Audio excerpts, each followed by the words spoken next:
In this world, as chosen ones, you may often find yourself walking a solitary path, feeling isolated and apart from others. This isolation is not a punishment, but a divine calling. It is a separation ordained by God, meant to serve a higher purpose, one that transcends the limitations of the physical world. To understand this, you must realize that God's ways are not like human ways. His plan is beyond what we can often see or comprehend at the surface level. Your isolation is not to harm you, but to prepare you, to mold you into the person you are destined to be. Many of you might feel the weight of this solitude, wondering why relationships seem to fade away, why friends disappear, or why the world feels distant. This is where most chosen ones find themselves questioning, doubting, and at times even fearing that they have been abandoned. But know this, the isolation you experience is part of a greater unfolding. It is God pulling you aside, away from distractions, away from noise, so that you may hear His voice clearly. In these moments, when you are pulled away from the crowd, it is when God is closest to you. He has chosen to bring you into a quiet space, a sacred space, where He can reveal the depths of His divine plan. God isolates the chosen because He must. You are not meant to fit into the ordinary, for you were created to do extraordinary things.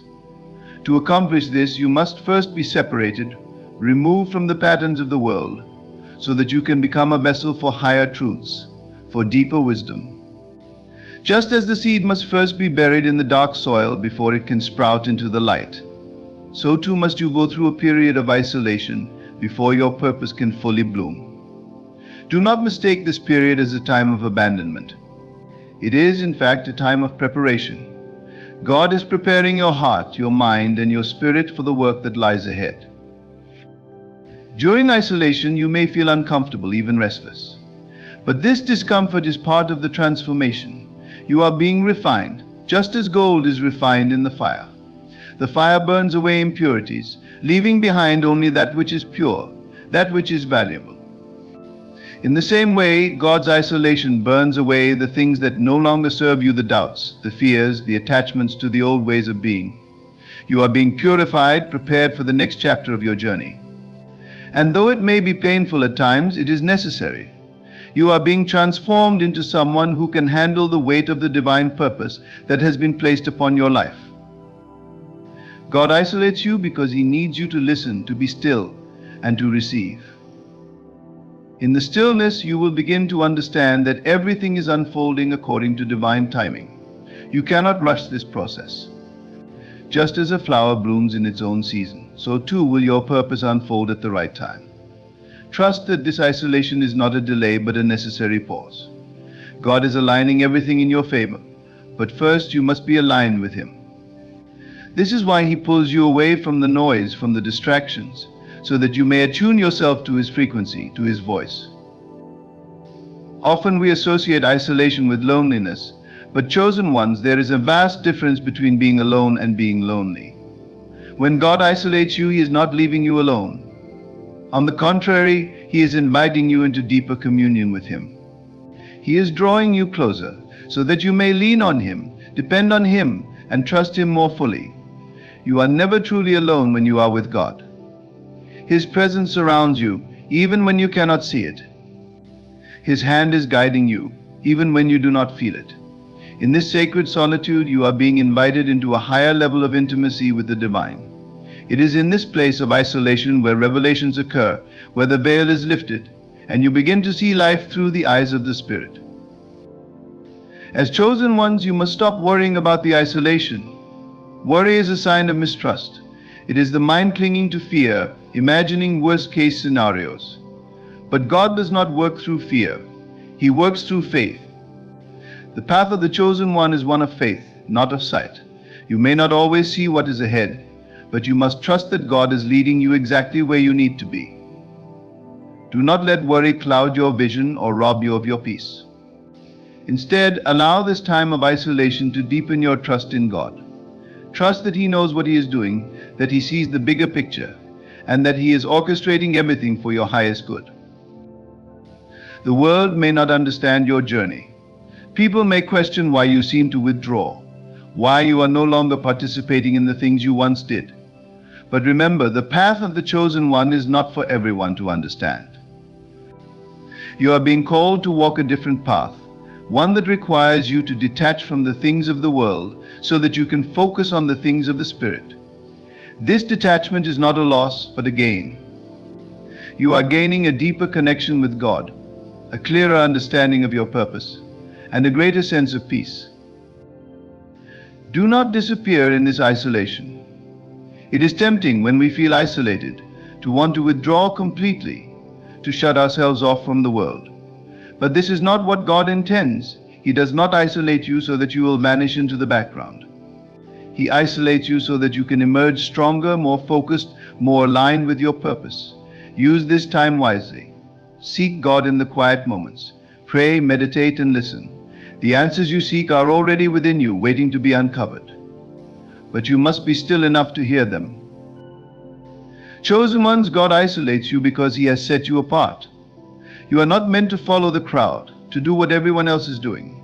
Your calling is higher, your purpose is greater, and to fulfill this, you must first be removed from the noise of the world. God is not interested in who you were before. He is interested in who you are becoming. This is a time of becoming more of who you were created to be, becoming more aligned with the divine will, becoming a vessel for God's light to shine through. Do not fight this isolation. Embrace it. See it for what it truly is, a gift of time, a gift of clarity, a gift of preparation. God is doing a work in you, and though you may not see the full picture yet, trust that when the time is right, everything will make sense. You will look back on this period and understand why it was necessary. You will see how the isolation prepared you, how it strengthened you, and how it brought you closer to the fulfillment of your purpose. You may feel misunderstood during this time. You may feel as though no one can relate to what you are going through. But remember, you are not walking this path alone. Many chosen ones before you have walked the same path. They too experienced isolation, but they emerged on the other side stronger, wiser, and more in tune with their purpose. You are part of a divine lineage, a lineage of those who have been set apart for a higher calling. And though the world may not understand, God understands. He sees you, He knows you, and He is with you every step of the way. So stop worrying. Let go of the fear, the doubt, and the need for approval from others. This is between you and God. Your journey is sacred, and it is unfolding exactly as it should. Trust the process. Trust the isolation. Trust that God is doing a work in you that will not only transform your life, but will also impact the lives of others. You were chosen for a reason, and that reason will become clear in time. In this period of isolation, focus on your inner growth. Focus on cultivating a deeper relationship with God.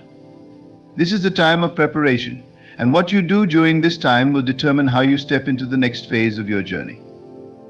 Do not waste this time worrying or doubting.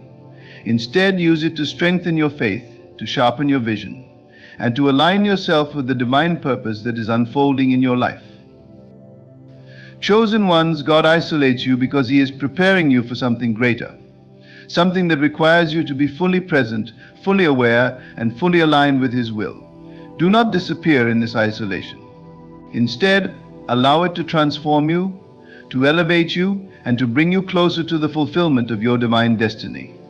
This is your time, your season of growth, and your moment to shine.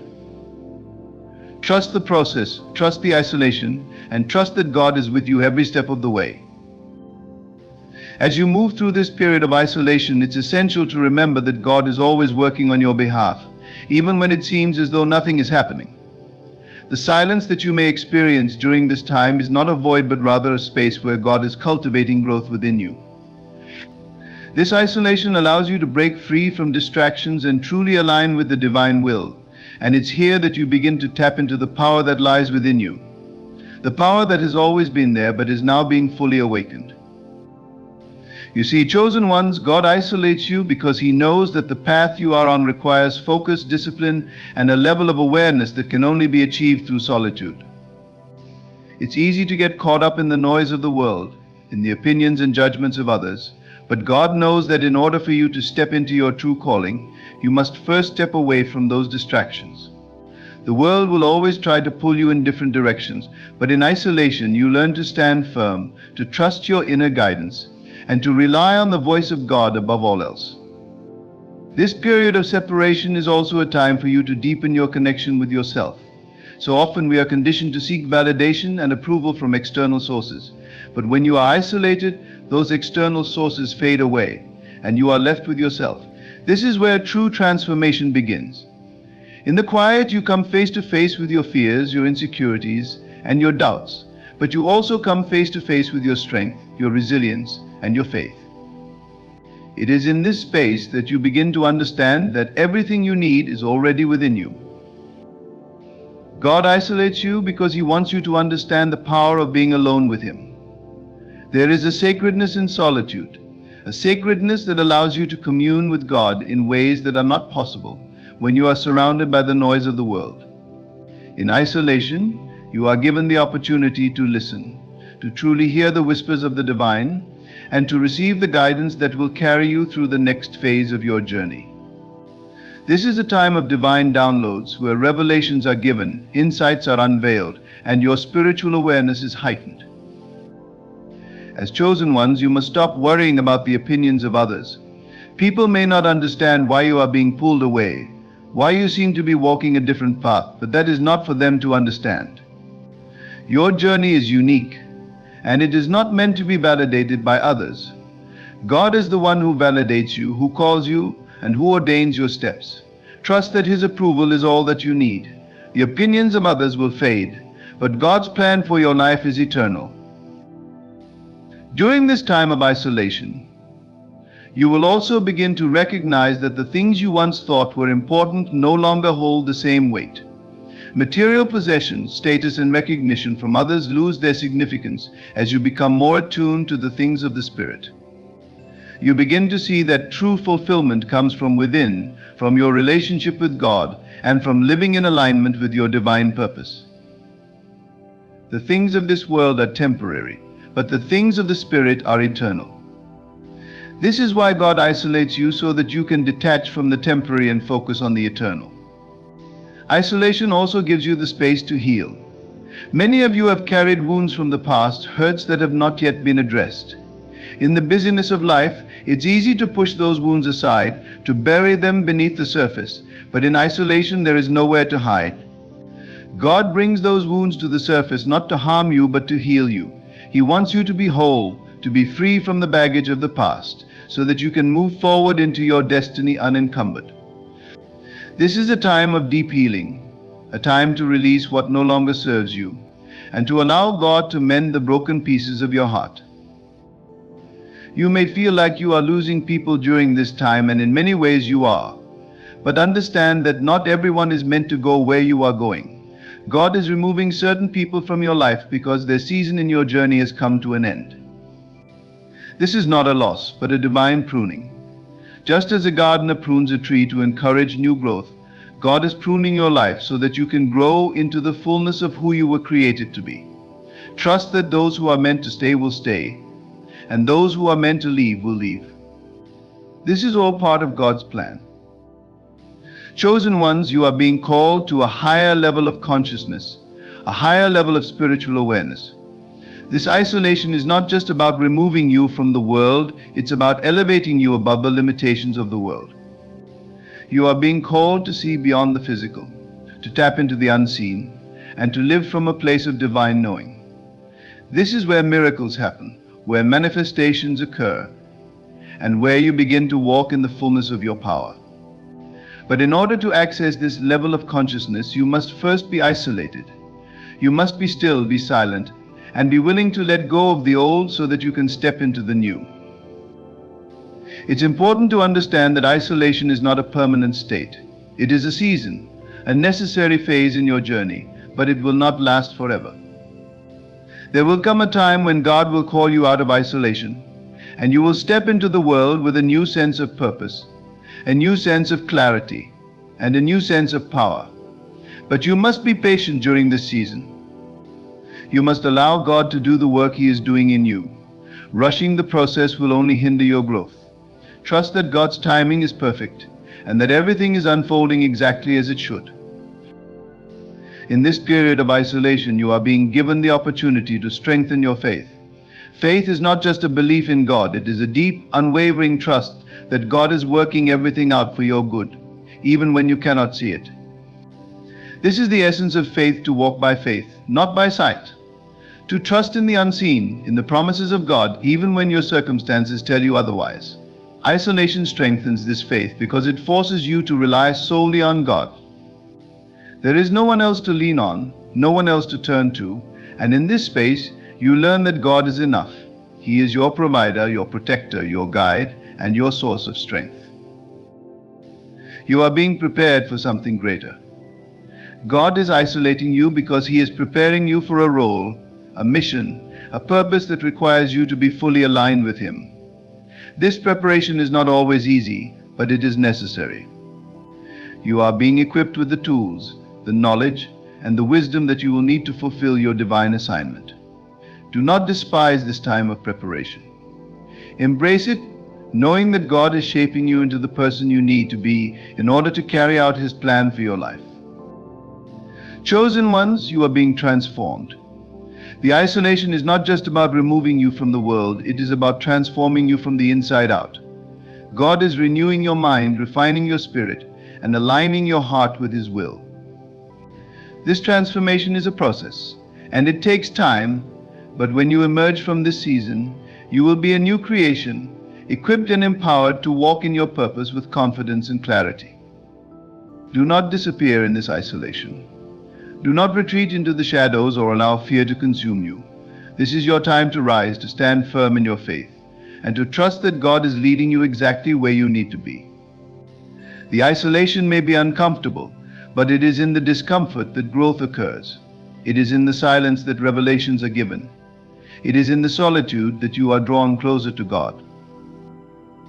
Chosen ones, you are being set apart for a reason. God is isolating you because He is preparing you for something greater. Trust the process. Trust the isolation. Trust that God is with you every step of the way. In this sacred period of isolation, you are being called to dive deeper into the mysteries of life and your relationship with the divine. It may feel as though everything familiar is being stripped away, that you are left in the wilderness with nothing but your own thoughts and the presence of God.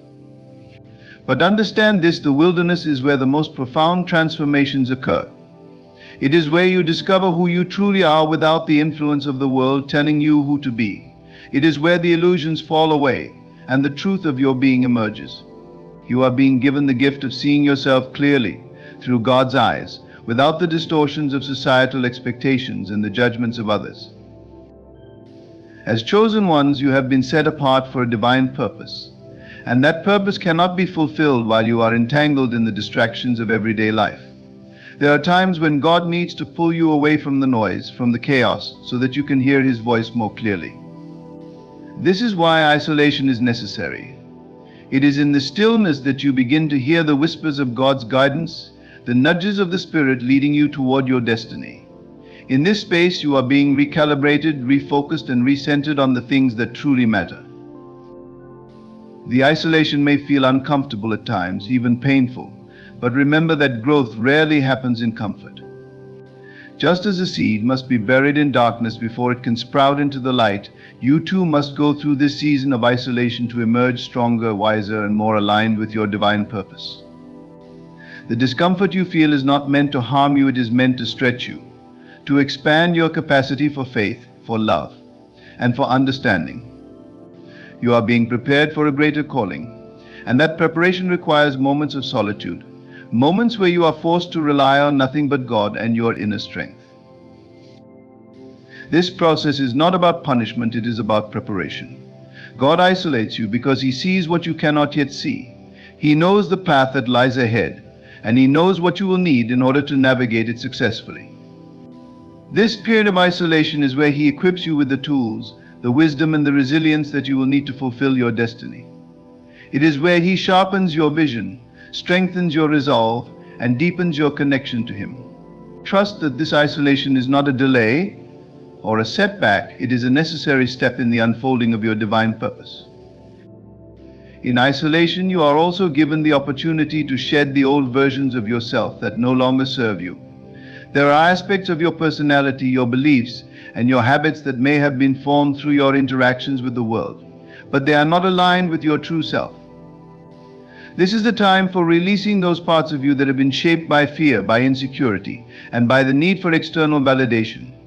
God is inviting you to step into your authentic self, the self that is free from the limitations of the past, the self that is fully aligned with His will. You may feel as though you are being separated from people, from opportunities, and from the life you once knew. But understand that this separation is divine. God is removing the distractions, the relationships, and the circumstances that no longer serve your highest good. He is clearing the path so that you can walk forward with clarity and purpose. The people who are meant to be in your life will remain, and those who are not will fall away. This is not a loss, but a divine realignment. Trust that everything and everyone that is leaving your life during this time is making space for what is truly meant for you. As chosen ones, you are called to live a life that is different from the world. You are called to operate from a higher level of consciousness, a level where you are guided by faith rather than fear, by love rather than judgment.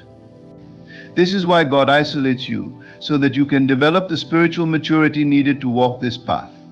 The world will try to pull you back into its ways, but in isolation you learn to stand firm in your faith, to trust in the unseen, and to live from a place of divine knowing.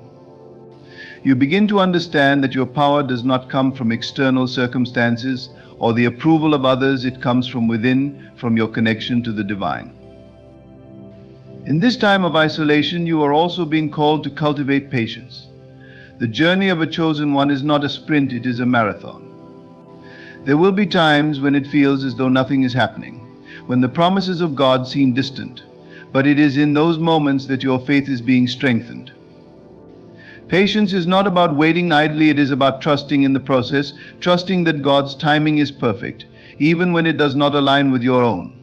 In isolation, you are being taught the art of surrender, the ability to let go of your need for control, and to trust that everything is unfolding exactly as it should. This isolation is also a time for reflection. You are being given the space to look inward, to examine your thoughts, your beliefs, and your actions. It is a time to assess whether you are living in alignment with your true self, or if you have been swayed by the expectations of the world. God is giving you the opportunity to course correct, to make adjustments, and to realign yourself with His will. This is a time for deep introspection, for asking the hard questions, and for seeking the answers that come from within. You may feel as though you are in a period of waiting, but understand that waiting is not wasted time. God is using this time to prepare you, to mold you, and to shape you into the person you need to be in order to fulfill your divine assignment. This waiting is a time of growth, a time of strengthening, and a time of deepening your faith. Trust that God is working behind the scenes, orchestrating events, and aligning circumstances in your favor. Just because you cannot see it does not mean that it is not happening. During this isolation, you will also begin to understand the importance of detachment. As chosen ones, you are being called to live in the world, but not be of the world. This means that you must learn to detach from the material, from the external, and from the things that do not contribute to your spiritual growth. Isolation teaches you the power of detachment. It shows you that your worth is not tied to your possessions, your status, or your relationships.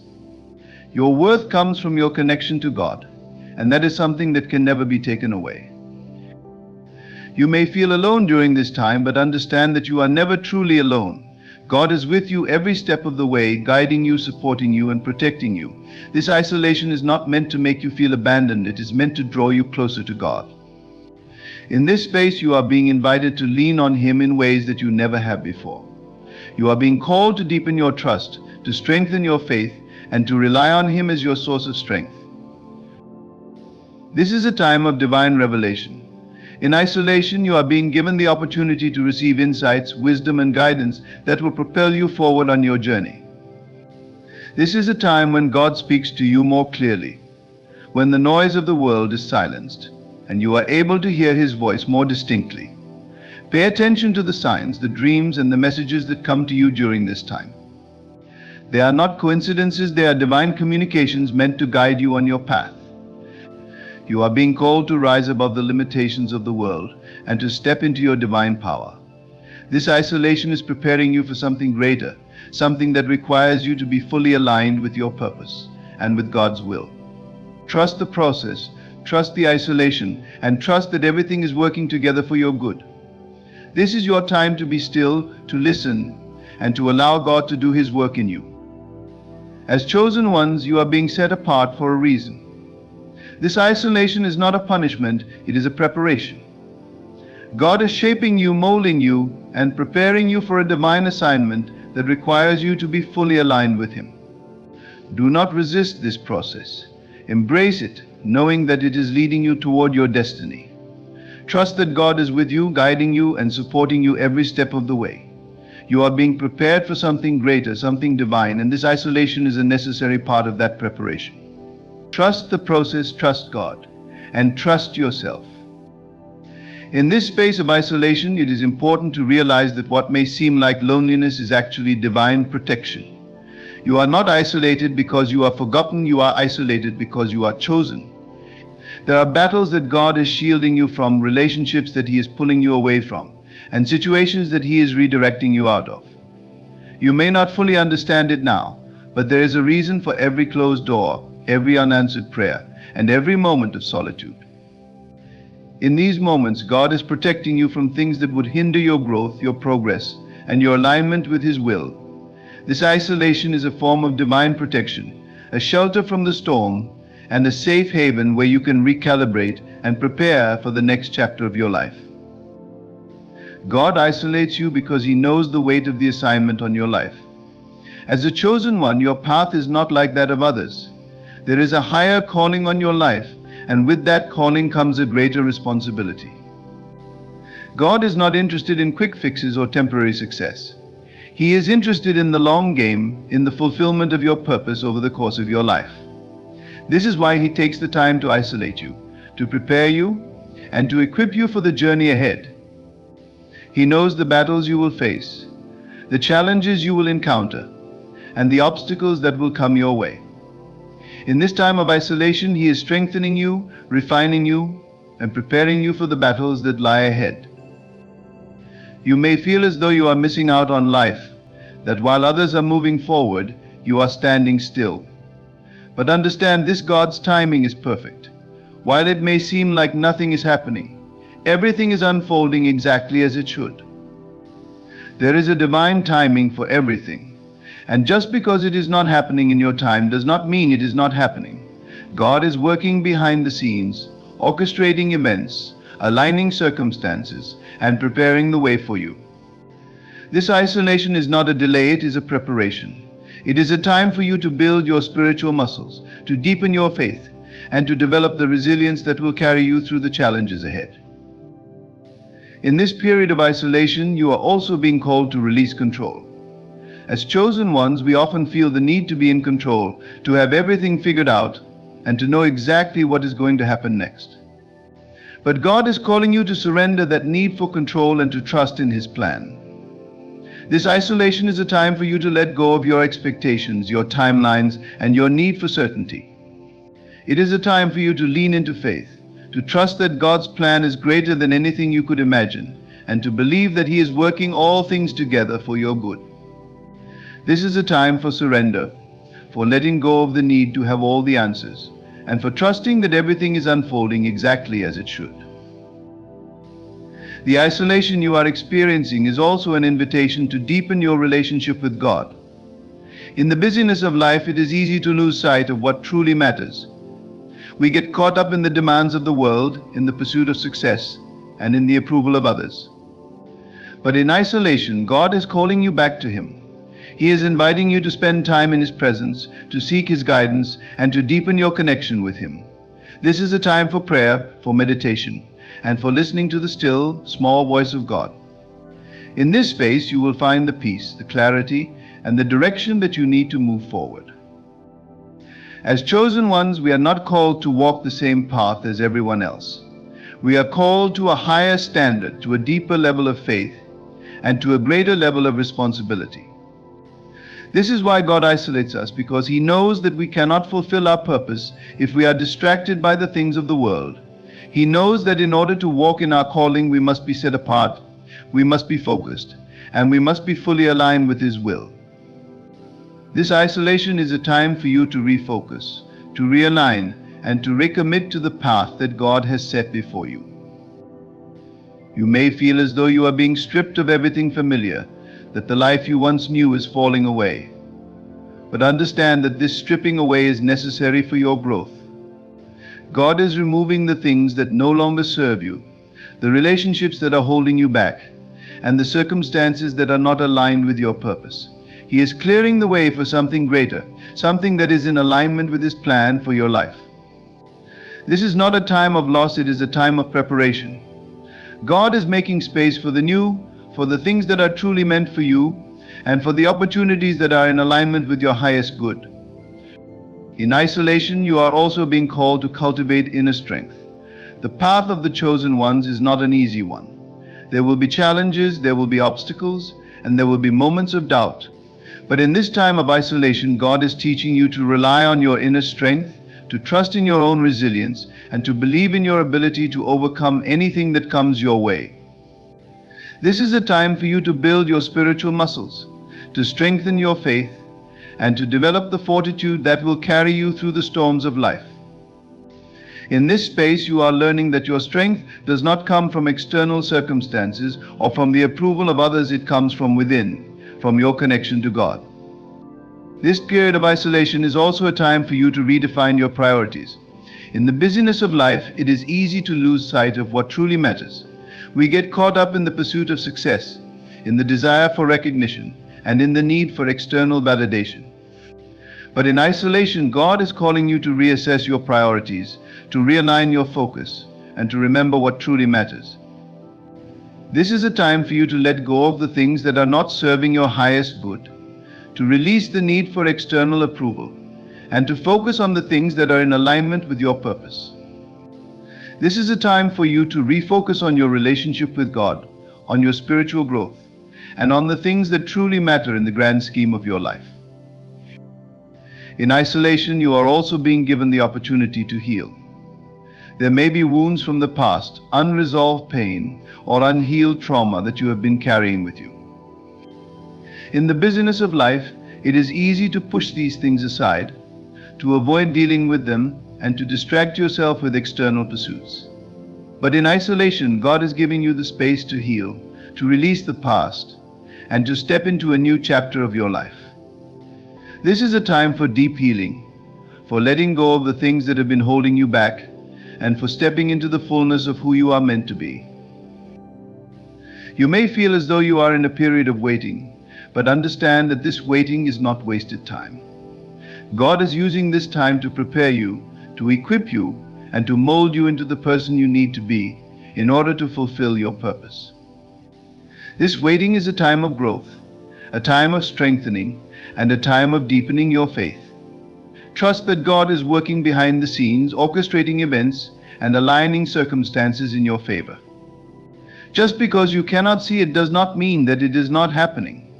Trust that God's timing is perfect, and that everything is unfolding exactly as it should. In this time of isolation, you are being given the opportunity to reconnect with your true self. In the busyness of life, it is easy to lose sight of who you truly are, to get caught up in the expectations of the world, and to forget your divine nature.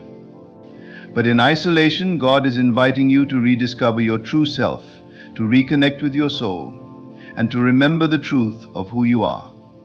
This is a time for self-reflection, for introspection, and for deepening your understanding of yourself. You are being given the space to rediscover your passions, your purpose, and your divine calling. This isolation is not a punishment, it is a gift. It is a time for you to grow, to heal, and to transform. It is a time for you to deepen your relationship with God, to strengthen your faith, and to align yourself with your divine purpose. This is a time of preparation, a time of recalibration, and a time of spiritual growth. Trust that everything is happening for a reason, and that this isolation is a necessary step in your journey as a chosen one. Trust the process, trust God, and trust that you are being guided toward your highest good.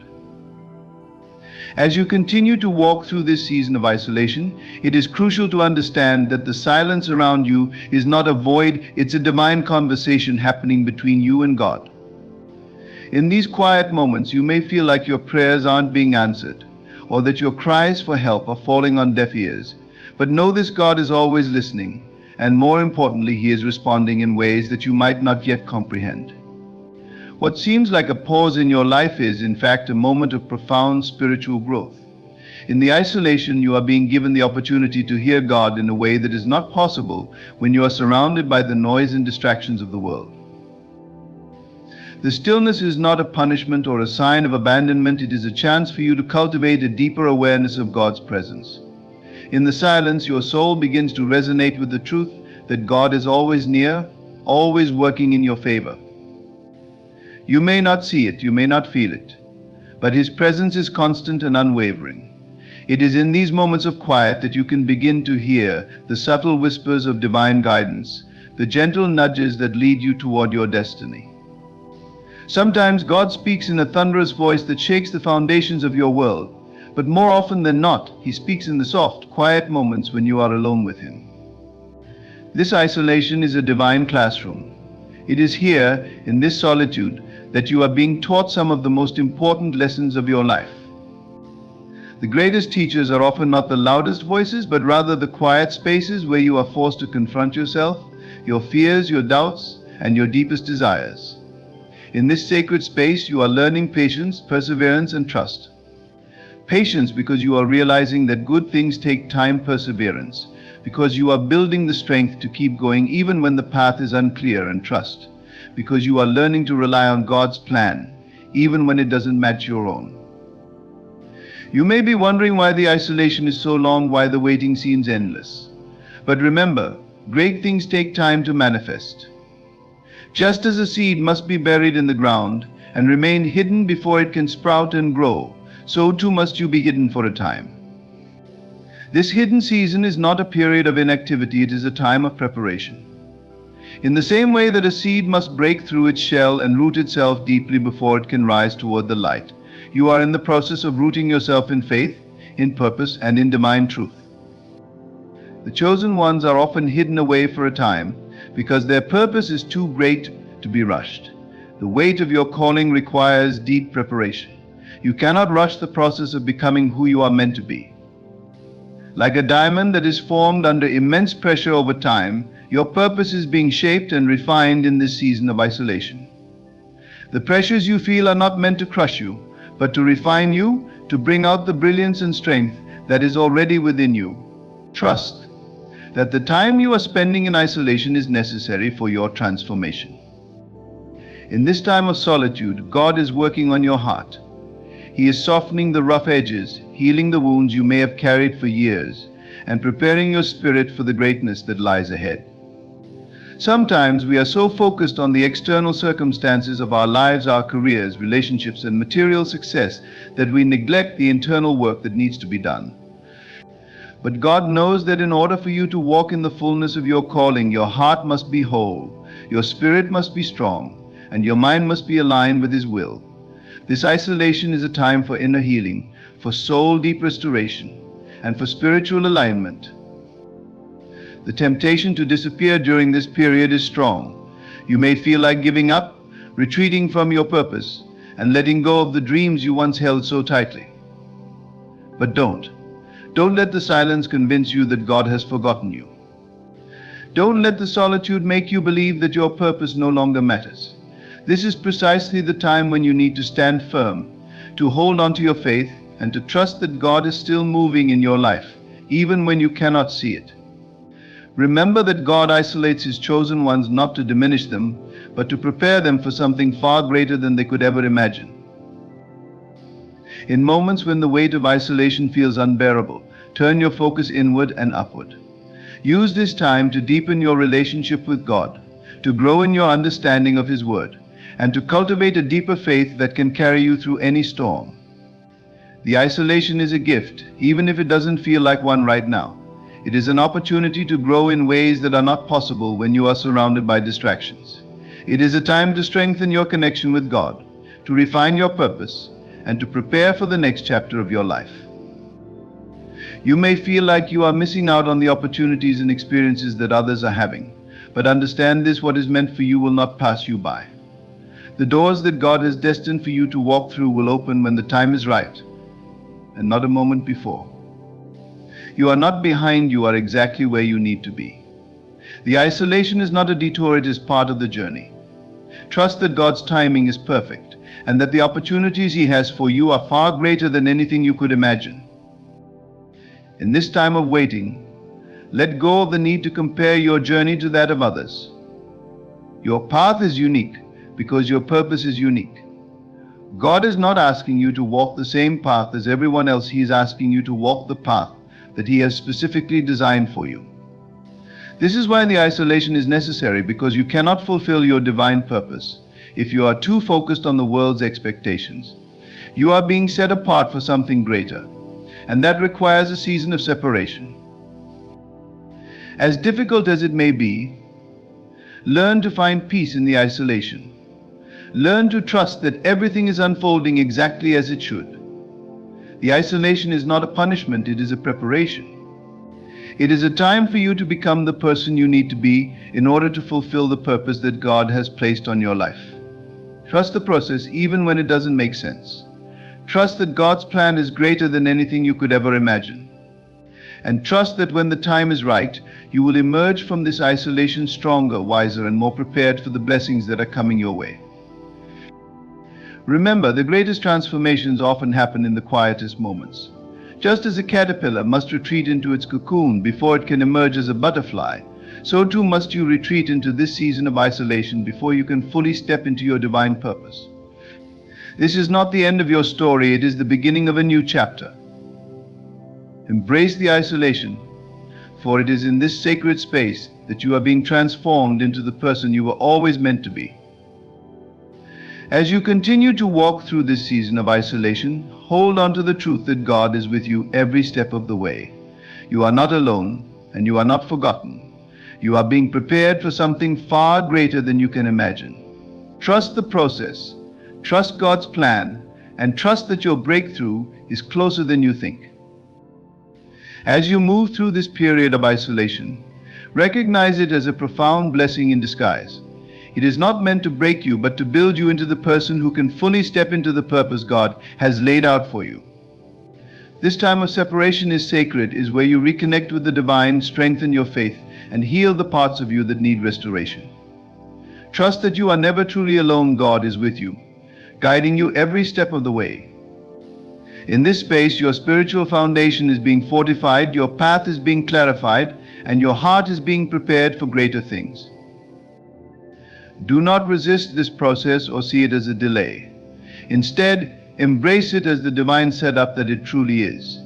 Every moment of solitude is an opportunity for growth. Every unanswered question is an invitation to deepen your trust in God's perfect timing. Let go of the urge to disappear, and instead stand firm in the knowing that God is shaping you for the extraordinary. What is ahead of you is far greater than what is behind. Believe in the power of this divine isolation and know that your breakthrough is on the horizon.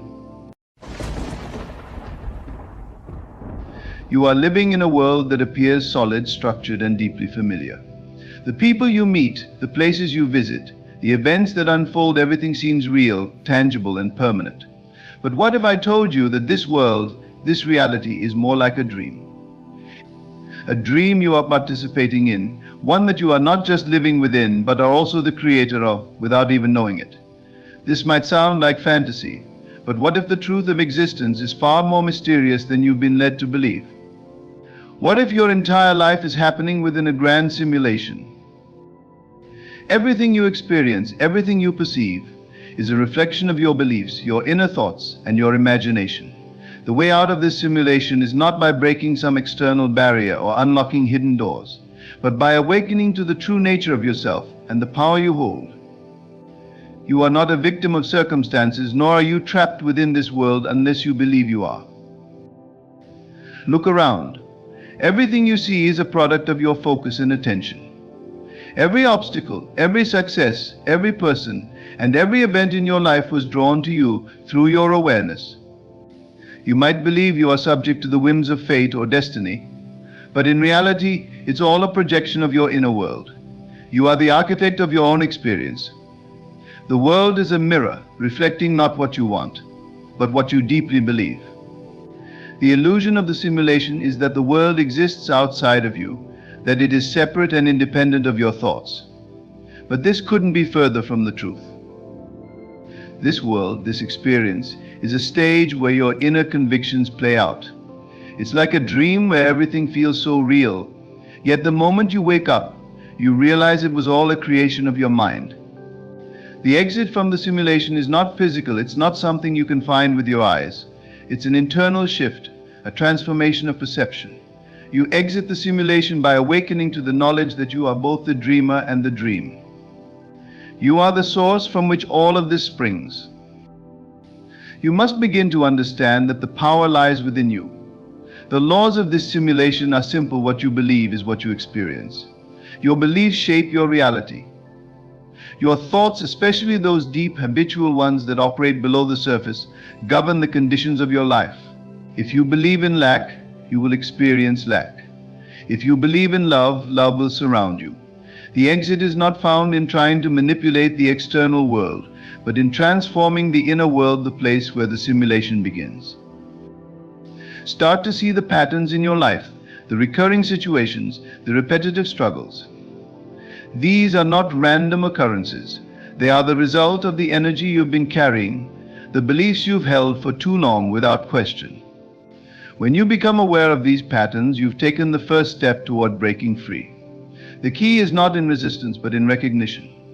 Recognize that the simulation is playing out your beliefs and that those beliefs can be changed. If you want to exit, the way is through mastery of your thoughts and emotions.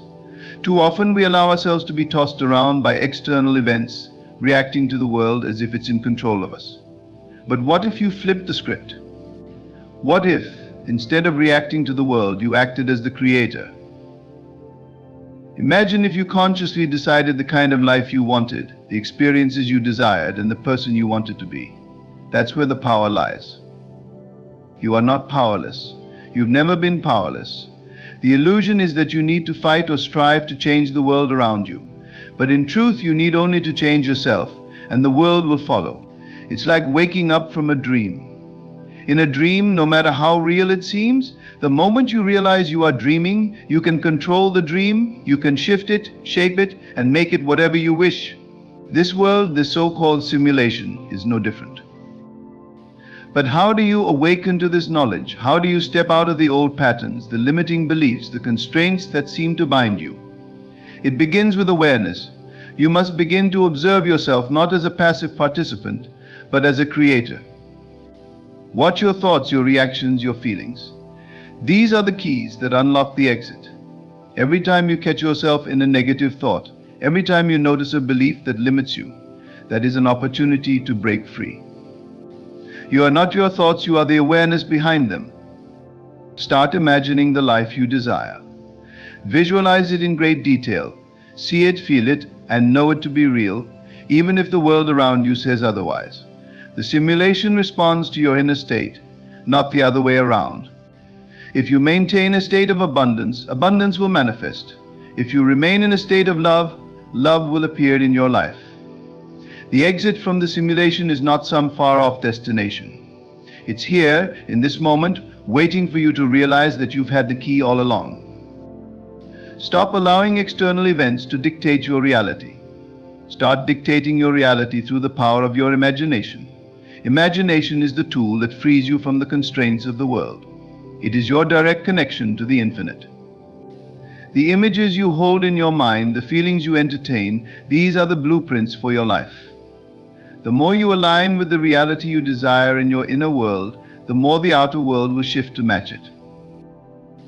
The exit is here in your ability to dream consciously, to imagine deliberately, to feel deeply. But it requires discipline. It requires a conscious decision to stop living by default, to stop letting the simulation run your life on autopilot. You must take control. You must become the active creator, not the passive observer. This is the great secret, the great mystery. The world is not happening to you, you are happening to the world. Every thought you entertain, every belief you hold, every emotion you feel, it all feeds into the simulation. It all shapes the reality you experience. The more you become aware of this, the more you will realize that you have the power to change anything, to transform any situation, to become anyone you wish to be. But it all begins within. The simulation is simply a reflection of your inner world. Change the inner, and the outer must follow. It's time to wake up. It's time to see the truth. You've been playing this game for too long, believing you were at the mercy of forces outside of your control. But now you know the truth. You are in control. You always have been. The exit is not out there, it's within you. It's in your thoughts, your beliefs, your imagination. Shift those and you shift the world. There is nothing you cannot achieve, no reality you cannot experience, no dream that is beyond your reach. The only limits are the ones you impose on yourself. The only boundaries are the ones you believe in. The moment you stop believing in those boundaries, the moment you release those limiting beliefs, the walls of the simulation begin to crumble. You are infinite, powerful, and limitless. The simulation is but a shadow of your true self, a reflection of your inner state. So step into your power. Claim your birthright as the creator of your reality. The world is waiting for you to awaken. The simulation is ready to bend to your will. All you need to do is decide. Decide who you want to be, what you want to experience, and how you want to live. And then live from that place. Feel it, know it, trust it. The exit is already here within you, waiting for you to step through. The moment you begin to understand that everything is connected to your state of mind, you will start to see the simulation for what it really is, a construct of your consciousness, reflecting your internal world with precision. This is why you must be mindful of what you think and feel. Because your mind is like a projector, casting your beliefs and emotions onto the screen of your reality. The life you experience is simply the outpicturing of your inner dialogue, your constant thoughts, and your imagined scenarios. If you believe you are stuck, you will continue to feel stuck. If you believe you are free, the doors to freedom will appear before you. You see, the exit from the simulation is not an escape from the world itself. You don't need to run away or change your external circumstances. The exit is a shift in your understanding of reality, a deep, internal shift in how you perceive yourself and the world around you. It's about realizing that you are not confined by the limitations of this world. Rather, this world is confined by the limitations you place upon it. The moment you change your perception, the world changes with you. What does that mean in practical terms? It means that the thoughts you hold most often, the ones that repeat in your mind throughout the day, are the very threads that weave your reality together. If you are constantly worrying, feeling anxious, or doubting yourself, you are feeding those emotions into the simulation. The simulation doesn't judge or question your beliefs, it simply reflects them back to you. This is why it's crucial to master your thoughts, to choose them deliberately, to become conscious of the inner conversation you are having with yourself. Imagine for a moment that the world is a blank canvas and your mind is the brush. Whatever picture you paint with your thoughts, the simulation brings into being. If you paint a picture of lack, scarcity, and struggle, that is what you will experience. If you paint a picture of abundance, joy, and success, those will become your reality. The key is to understand that you are the painter. You are not at the mercy of the external world. The external world is at the mercy of your inner state. This is where many get stuck. They look at their lives and see things they don't like, perhaps financial difficulties, relationship challenges, or health issues, and they believe those external circumstances are permanent, fixed, and beyond their control. But this is just part of the illusion. The simulation wants you to believe that the external world is real and unchangeable, but it is only as real as the thoughts you continue to hold about it. If you want to change your life, you must first change the beliefs that keep those circumstances in place. But this requires discipline. The exit from the simulation is not a one-time event, It's a continuous process of awakening, of aligning yourself with the truth of who you really are.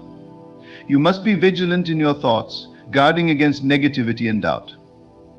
Every time you catch yourself slipping into old patterns of fear, lack, or limitation, you must stop and consciously redirect your mind toward the reality you wish to experience. This is the work, the real work. It's not about manipulating the outer world, but about mastering the inner world. The simulation is designed to keep you in a state of unconsciousness, to keep you reacting to the world rather than creating it. But the moment you wake up to the truth of your power, the simulation loses its grip on you. You become the master of your destiny, the creator of your life. You begin to realize that the limits you once believed in were self-imposed. The barriers you thought were real were merely illusions created by your own mind. This is why you must be bold in your imagination. Dare to dream bigger than you ever have before. Imagine a life that goes beyond what you've been told is possible. The simulation will try to convince you that you are limited, that you can only achieve so much. But these are just programs running in the background, programs you have the power to override. You are the programmer of your own life, and the code you write is your thoughts and beliefs. When you fully understand this, you will no longer be a passive participant in the simulation. You will take control of your reality, knowing that nothing is impossible for you. The exit is not about escaping life, but about living life from a place of conscious creation. It's about realizing that the boundaries of this world are flexible, that they bend to the will of your imagination and the power of your belief. The more you live from this state of awareness, the more the world will open up to you. Opportunities will appear where there once were none. Doors will open that you didn't even know existed. People will show up in your life who can help you on your journey. This is the magic of the simulation. It responds to the energy you put out. When you align yourself with the state of already having what you desire, the simulation must bring it into your experience. But this doesn't mean you won't face challenges. The simulation will test you, pushing you to see if you truly believe in your power. It will present obstacles, not to punish you, but to help you grow, to help you become even more aligned with the truth of who you are. Every challenge is an opportunity to strengthen your belief in your own creative power. The key is not to give in to fear or doubt, but to remain steadfast in your vision, knowing that the world must conform to your inner state. And here's the most beautiful part: once you understand how the simulation works, you will begin to feel a deep sense of freedom. You will no longer feel trapped by your circumstances, because you will know that you have the power to change them. You will no longer feel like a victim of life, because you will realize that you are the creator of your own experience. This is the ultimate exit from the simulation, the realization that you are the one in control. So what will you create? What kind of life will you choose to experience? The choice is entirely yours. The power is entirely within you. All you need to do is awaken to it, to see the simulation for what it really is, a reflection of your thoughts, beliefs, and feelings. And once you do, you will realize that the exit has been with you all along. It's not out there, but within you, waiting for you to step through the doorway of your own mind into the infinite realm of possibility. Once you step into this realization, everything around you begins to shift. The veil of the simulation becomes thinner and thinner as you start to see beyond the illusion, beyond the surface of what you thought was real. You notice that the things you once believed were immovable, those walls of limitation, those obstacles of doubt, begin to dissolve as you shift your consciousness. It becomes clear that you were never trapped in the first place, only conditioned to believe you were. The simulation is only as real as you allow it to be. Now that you're seeing things differently, you begin to notice patterns in your thinking, in the people you attract, in the circumstances that seem to repeat in your life. These patterns are clues, showing you the inner programs running in the background. They are not there to keep you stuck, but to reveal the beliefs you've been holding on to, the beliefs that have shaped the reality you've been living. You begin to realize that these repeating patterns are your key to transformation. By changing the beliefs behind the patterns, you alter the course of the simulation itself. But creation doesn't stop at just recognizing the belief. You must take the next step and consciously choose a new belief. You must decide what you want to experience and align yourself with that. This is where imagination comes into play. Your imagination is not just a tool for daydreaming, it is the gateway to creation. Whatever you imagine vividly and consistently with feeling will become your reality. The simulation will mold itself around the images you hold in your mind. So begin to use your imagination deliberately. Spend time each day visualizing the life you desire, not as something far off in the future, but as something you are experiencing right now. As you continue this practice, something incredible happens. The external world begins to shift. You start to notice synchronicities, small signs that the simulation is responding to your new state of being. Maybe it's a phone call from someone offering you an opportunity, or a sudden idea that leads to a breakthrough. These are not random occurrences, they are the reflection of your internal shift. The simulation, which once seemed so rigid and unchangeable, begins to bend to your will. This is how you exit it. You change the simulation by changing yourself. But remember, this is not a one-time event. The simulation is constantly responding to the dominant energy you are emitting, which means you must remain consistent in your new state of being. It's easy to slip back into old habits, old patterns of thinking, especially when the external world tries to convince you that nothing has changed. This is where persistence comes in. You must persist in your new state, even when the outer world doesn't yet reflect it. Trust that the world will catch up to your new vibration, because it always does. The simulation has no choice but to reflect your inner state, but it may take time for the old reality to dissolve completely. Patience is key. You must trust the process, even when things seem to be moving slowly. Often the simulation tests your commitment by throwing challenges in your path. These challenges are not meant to deter you, but to strengthen your belief in your own power. Every time you face a challenge, you have a choice. You can react from your old state of being, or you can respond from your new state. The more you choose the latter, the quicker the simulation will shift. And as you continue to awaken to this truth, something even deeper emerges. You realize that the simulation itself is neutral. It is neither good nor bad, it simply responds to your energy. This is a powerful understanding because it frees you from the need to judge or resist the simulation. You no longer see it as something to escape from, but as something to master. The exit, you come to understand, is not about leaving the simulation behind, but about transcending it while still within it. You learn to navigate the simulation with ease, knowing that it is a mirror of your consciousness. At this point, life becomes a game, a beautiful, intricate game where you are both the player and the creator. You are no longer bound by the rules of the simulation, because you understand that you are the one who writes the rules. You create the limits, and you can dissolve them at will. This is freedom, true freedom. The freedom to be, do, and have whatever you desire, simply by aligning with the reality you wish to experience. And here is where the real magic happens. As you continue to operate from this state of awareness, you begin to experience a profound sense of peace. You no longer feel the need to force or struggle to make things happen. You understand that the simulation is always working for you, not against you. The external world becomes a dance, a flow of energy that reflects your inner world. You no longer need to control or manipulate the outer circumstances because you know that everything you need is already within you. The more you relax into this understanding, the more effortlessly the simulation responds to your desires. But don't mistake this for passivity. While the external world may seem to flow more easily, you are still an active participant in your creation. You are constantly choosing, constantly directing your energy toward what you want to experience. The difference now is that you are doing so from a place of ease and certainty, rather than from a place of fear or doubt. You trust in your power, and the simulation responds to that trust.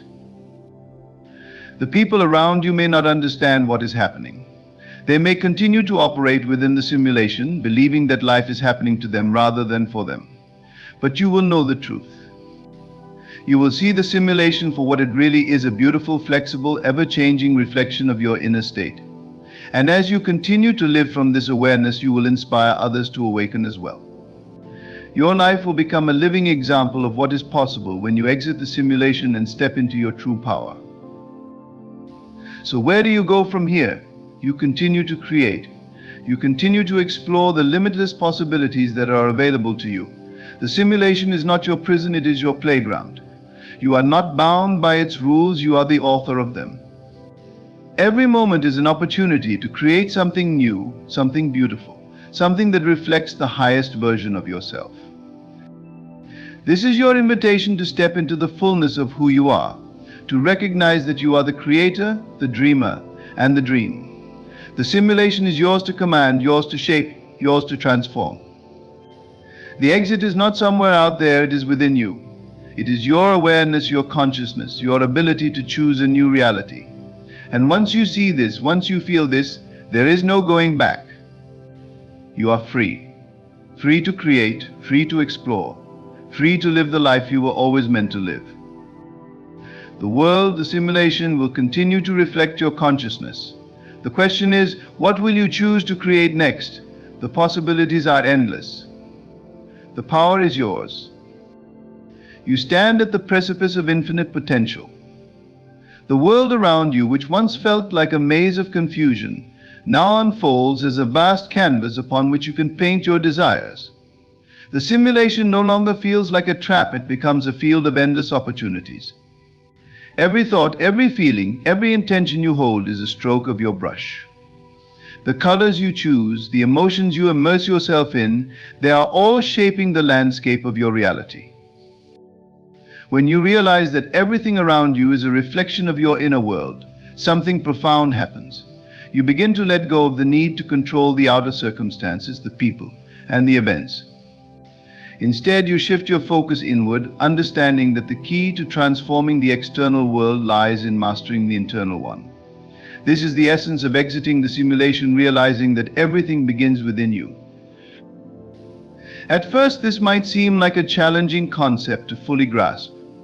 You've been conditioned for so long to believe that the world happens to you, that your circumstances are fixed, and that you are at the mercy of fate. But now, with this newfound awareness, you see that you have been the source all along. The thoughts you think, the emotions you allow yourself to dwell on, the beliefs you hold, these are the architects of your reality. Every limitation you experience is not a boundary imposed by the simulation, but a belief you've accepted as truth. The simulation, like a mirror, reflects back to you everything you believe to be true. If you believe that life is hard, that success is elusive, that love is conditional, the simulation will show you evidence of that everywhere you look.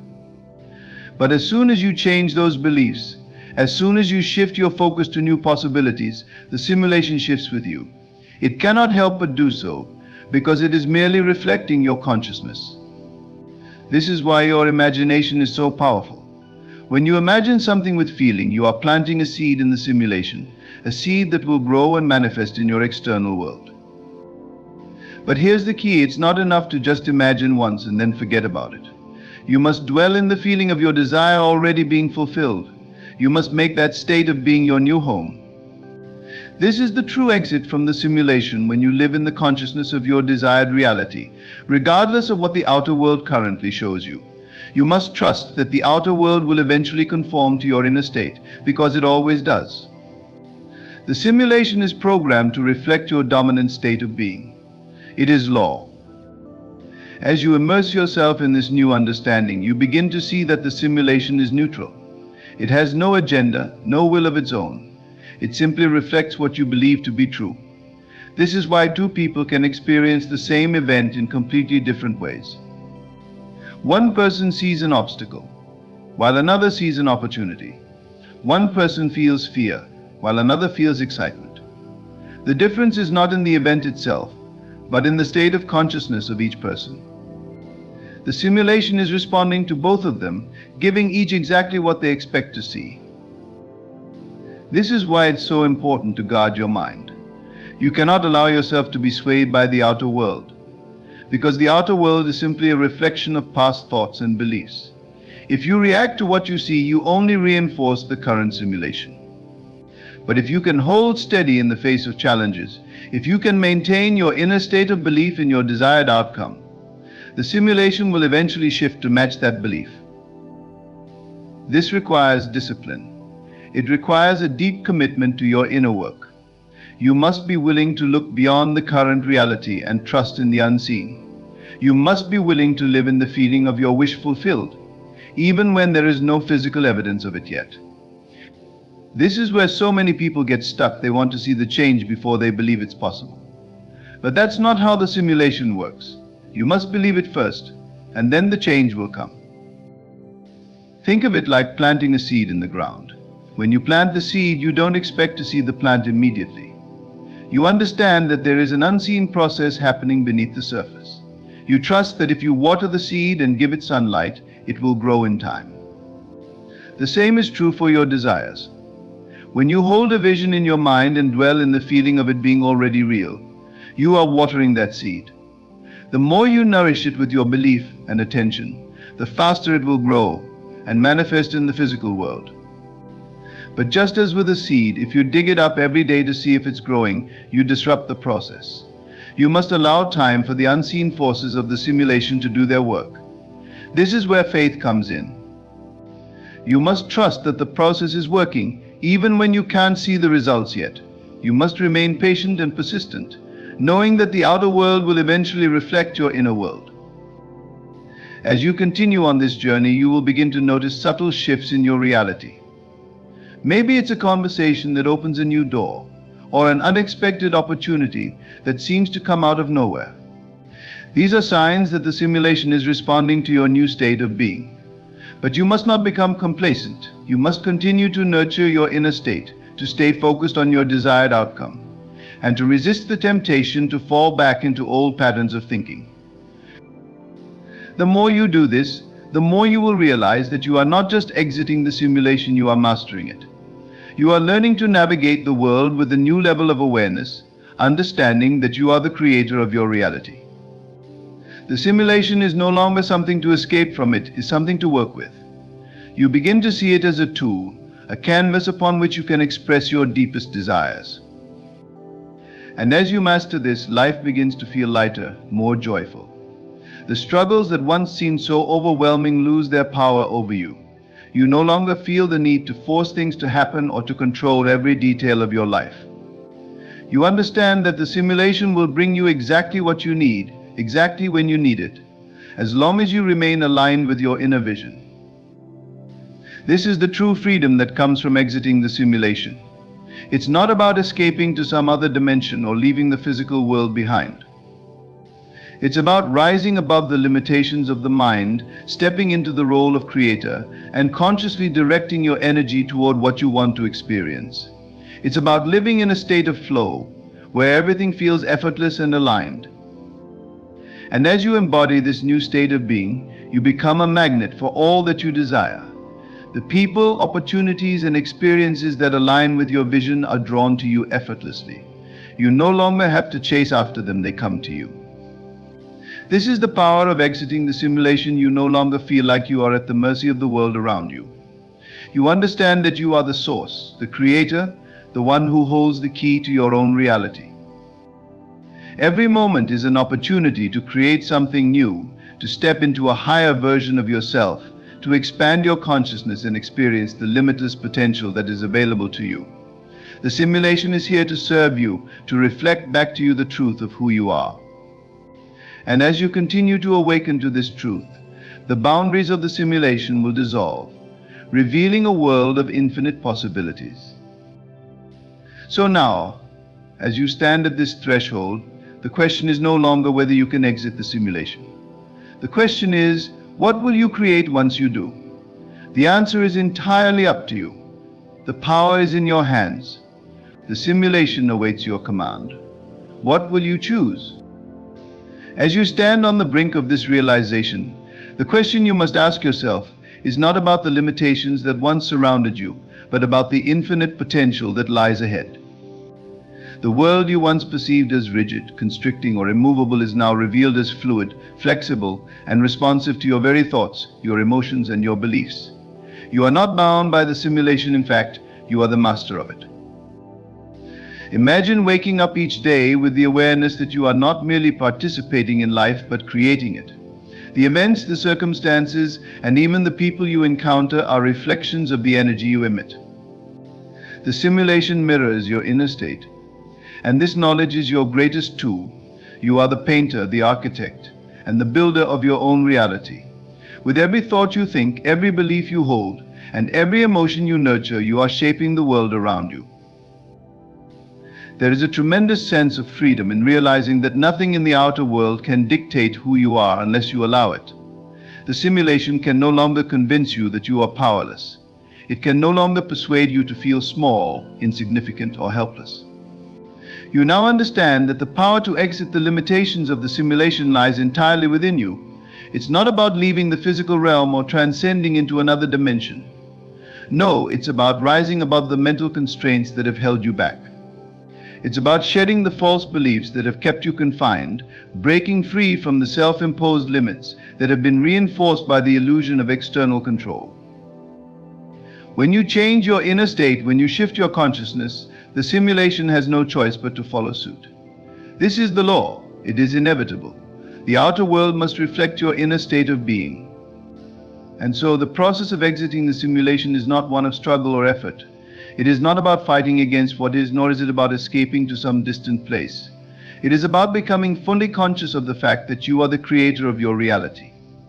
It is about recognizing that the simulation is always reflecting your inner world, and that by changing your inner world, you naturally and effortlessly change the simulation. Think about the power of your imagination. Every time you use it, you are stepping outside of the limitations of the simulation. You are stepping into a realm of infinite possibilities. When you imagine yourself in a new reality, when you feel the emotions of your desires as if they are already fulfilled, you are planting the seeds of that reality within the simulation. And as you hold steady in that state, as you continue to believe in the unseen, the simulation will begin to shift and rearrange itself to bring your inner vision into physical form. This is the beauty of the process. It is not about forcing change or manipulating the external world. It is about aligning yourself with the reality you wish to experience and allowing the simulation to reflect that alignment back to you. The more you immerse yourself in the feeling of your desired outcome, the faster the simulation will respond. But this requires a deep level of trust and patience. You must be willing to live in the state of your wish fulfilled, even when the outer world has yet to show any evidence of it. You must trust in the unseen forces at play, knowing that the simulation is always working in your favor, even when it appears otherwise. As you continue on this journey, you will begin to notice the subtleties of how the simulation responds to your inner state. Perhaps you will observe how certain people seem to change around you, how opportunities appear seemingly out of nowhere, or how the obstacles that once seemed insurmountable suddenly dissolve. These are all signs that you are shifting the simulation. But remember, it's not about controlling or manipulating the outer world, it's about mastering your inner world. The exit from the simulation is not a destination, it's a state of being. It's the understanding that you are no longer confined by the limitations of the world you once perceived. You are free to create, to explore, and to experience life in ways that were previously unimaginable. This is your birthright. The simulation was never meant to imprison you, it was meant to serve you, to reflect back to you the truth of who you are. As you embrace this truth, as you step into the fullness of your creative power, you will notice that life begins to flow with a newfound ease. The things you once struggled to achieve now come to you effortlessly. The relationships, the opportunities, the experiences that align with your highest vision begin to appear in your life as if by magic. But it's not magic, it's the natural consequence of aligning your inner state with the reality you wish to experience. You are no longer a passive participant in the simulation, you are the creator of it. And with that realization comes a sense of profound peace. You no longer need to force, to struggle, or to fight against what is. You simply align yourself with the feeling of your desired reality, and the simulation responds accordingly. This is the law. It is inevitable. And so as you move forward, remember this, the exit from the simulation is not about leaving the physical world behind. It is about awakening to your own creative power within it. It is about realizing that you are the source, the origin, the one who holds the key to your own experience. The simulation is a reflection. and it will always reflect back to you what you believe to be true. You are no longer confined by the limitations of your past beliefs. You are no longer a victim of circumstance. You are the creator, the architect, and the builder of your own reality. And as you step into this new awareness, the simulation will shift to align with your highest vision. What will you create? What will you choose to experience? The possibilities are endless, and the choice is yours. You are free. You have always been free. And now, as you awaken to this truth, the simulation will respond to your every command. This is the power you hold. This is the truth of who you are. Step into it and watch as the world around you transforms in ways you never thought possible. The simulation awaits your direction. What will you create next? The answer is entirely up to you. As you stand on the precipice of this grand realization, it's important to understand that the process of exiting the simulation isn't about turning away from the world or distancing yourself from the life you're living. Instead, it's about awakening to the truth that has always been there, but perhaps hidden beneath layers of misunderstanding, fear, and self-imposed limitations. The journey isn't an escape, it's a deep dive into the essence of who you really are, beyond the external appearances, beyond the experiences that have shaped your perception. The simulation we speak of is nothing more than a reflection of your consciousness. It mirrors back to you the energy, the beliefs, and the assumptions you carry about yourself and the world. This is the profound truth: the world does not act independently of you. It is always responding, always reflecting your internal state. So when you talk about exiting the simulation, you're not talking about stepping into some foreign dimension or transcending the physical altogether. You're talking about transcending the limiting beliefs and mental constructs that have kept you imprisoned within a false narrative of who you think you are. You are not small, you are not limited. And the moment you wake up to the fact that the world outside of you is not fixed or rigid, but malleable and dynamic, you begin to understand the power you hold within. This is the first key to exiting the simulation, shifting your perspective from seeing yourself as a passive participant to recognizing yourself as the creator of your experience. Once this shift occurs, the simulation no longer holds the same power over you. It's as if you've been playing a game without realizing that you are the one holding the controller all along.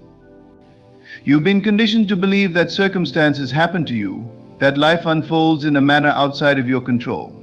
But what if I told you that every experience, every event, every person who enters your life is a reflection of your inner world? This understanding is liberating because it means that the change you seek does not come from altering the external world, it comes from transforming your internal state of being. And when you transform the way you feel, think, and believe, the world around you responds in kind. Think of the simulation as a mirror. If you want to see a different reflection, you don't reach out and try to change the image in the mirror. You change yourself, and the reflection naturally changes. This is the essence of exiting the simulation. It's not about manipulating the outer world, but mastering your inner one. When you begin to see yourself as the source of your reality, you are no longer trapped by the conditions that once seemed to hold you captive. You realize that every limitation, every obstacle, every fear was nothing more than an illusion born from beliefs you no longer need to hold. But how do you practically live this truth? How do you carry this awareness into your everyday life and apply it in a way that creates real, tangible change? The answer lies in your ability to live as if. This means living from the feeling state of your desired reality before it physically manifests. You see, the simulation responds not to your words or your actions alone, but to the feeling state behind them.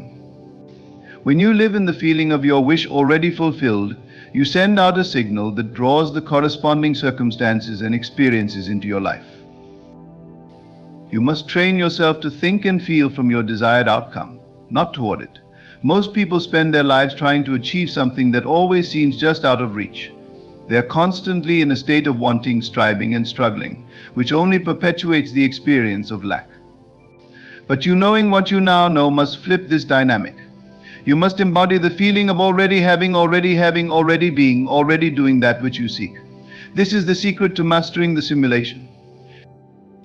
Now, this doesn't mean you ignore the outer world or pretend that your current circumstances don't exist.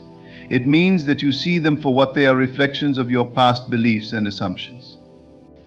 They are not fixed, they are not permanent, and they can change the moment you change your inner state.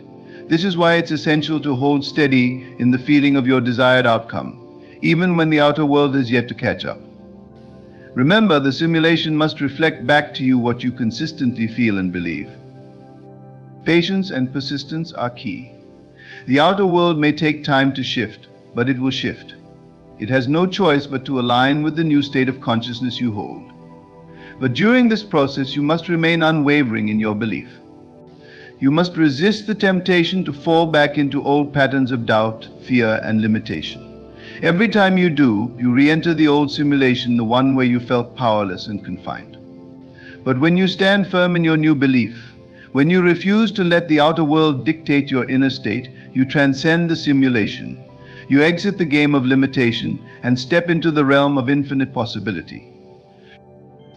As you walk this path, you will notice that the people around you, the circumstances you encounter, and the events that unfold will begin to shift in ways that seem almost magical. But remember, this is not magic, it is simply the natural consequence of aligning your consciousness with the truth of who you are. The world around you is fluid, flexible, and responsive to your inner state. When you embrace this truth, you become the conscious creator of your reality.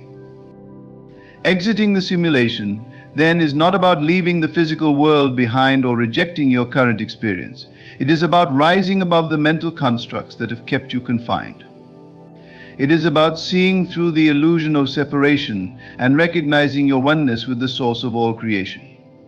It is about realizing that the power to shape your reality has always been within you, waiting to be awakened. In this new awareness, you are no longer at the mercy of the simulation. You are the master of it. You are no longer reactive, but proactive in creating the life you desire. The circumstances of the outer world may still challenge you at times, but they no longer have the same power to shake you. You understand that everything in the outer world is simply a reflection of your inner state, and because of this, you hold the key to change. This is the path of true freedom, the freedom that comes from knowing that you are not bound by the limitations of the world around you. The simulation was never meant to imprison you, it was meant to serve as a mirror, reflecting back to you the power of your own mind. As you awaken to this truth, you realize that you are not just a player in the simulation, you are the creator of it. And with that realization, the limitations that once seemed so real begin to dissolve, leaving you free to create a life of infinite possibilities. So as you leave this space today, take with you this deep understanding: the world is not fixed. It is not rigid. It is as fluid and flexible as the thoughts you think and the feelings you hold. And as you change your inner state, the simulation must respond. This is the law. This is the truth. You are not confined by the simulation, you are the one shaping it. Step into this truth, live from this awareness, and watch as the world around you transforms in ways you never thought possible. There are moments in life when it feels as if the world has left us behind. Friends become distant, loved ones seem preoccupied, and we find ourselves in the quiet spaces alone. It is in these moments that a sense of loneliness can settle into our hearts, leading us to question why we have been left to walk this path alone. But perhaps this solitude is not a curse. Perhaps it is a gift, a divine invitation to draw nearer to the one who never leaves us. God, in His infinite wisdom, sometimes removes the distractions of this world, the noise of companionship, the bustle of relationships, so that we may hear His voice more clearly. When we are surrounded by others, it is easy to depend on their presence for comfort, validation, or direction. Yet in that dependence, we can lose sight of the deeper source of our strength. God desires that we rely on Him fully, that we know Him intimately, not just in the collective experience of faith, but in the solitude of our hearts. When you find yourself alone, know that it is not a punishment. It is not a sign that you are unloved or forgotten. Rather, it is a season in which God calls you to Himself. There is a refining process in solitude. Like gold in the fire, we are shaped and purified when we are separated from the distractions of the world.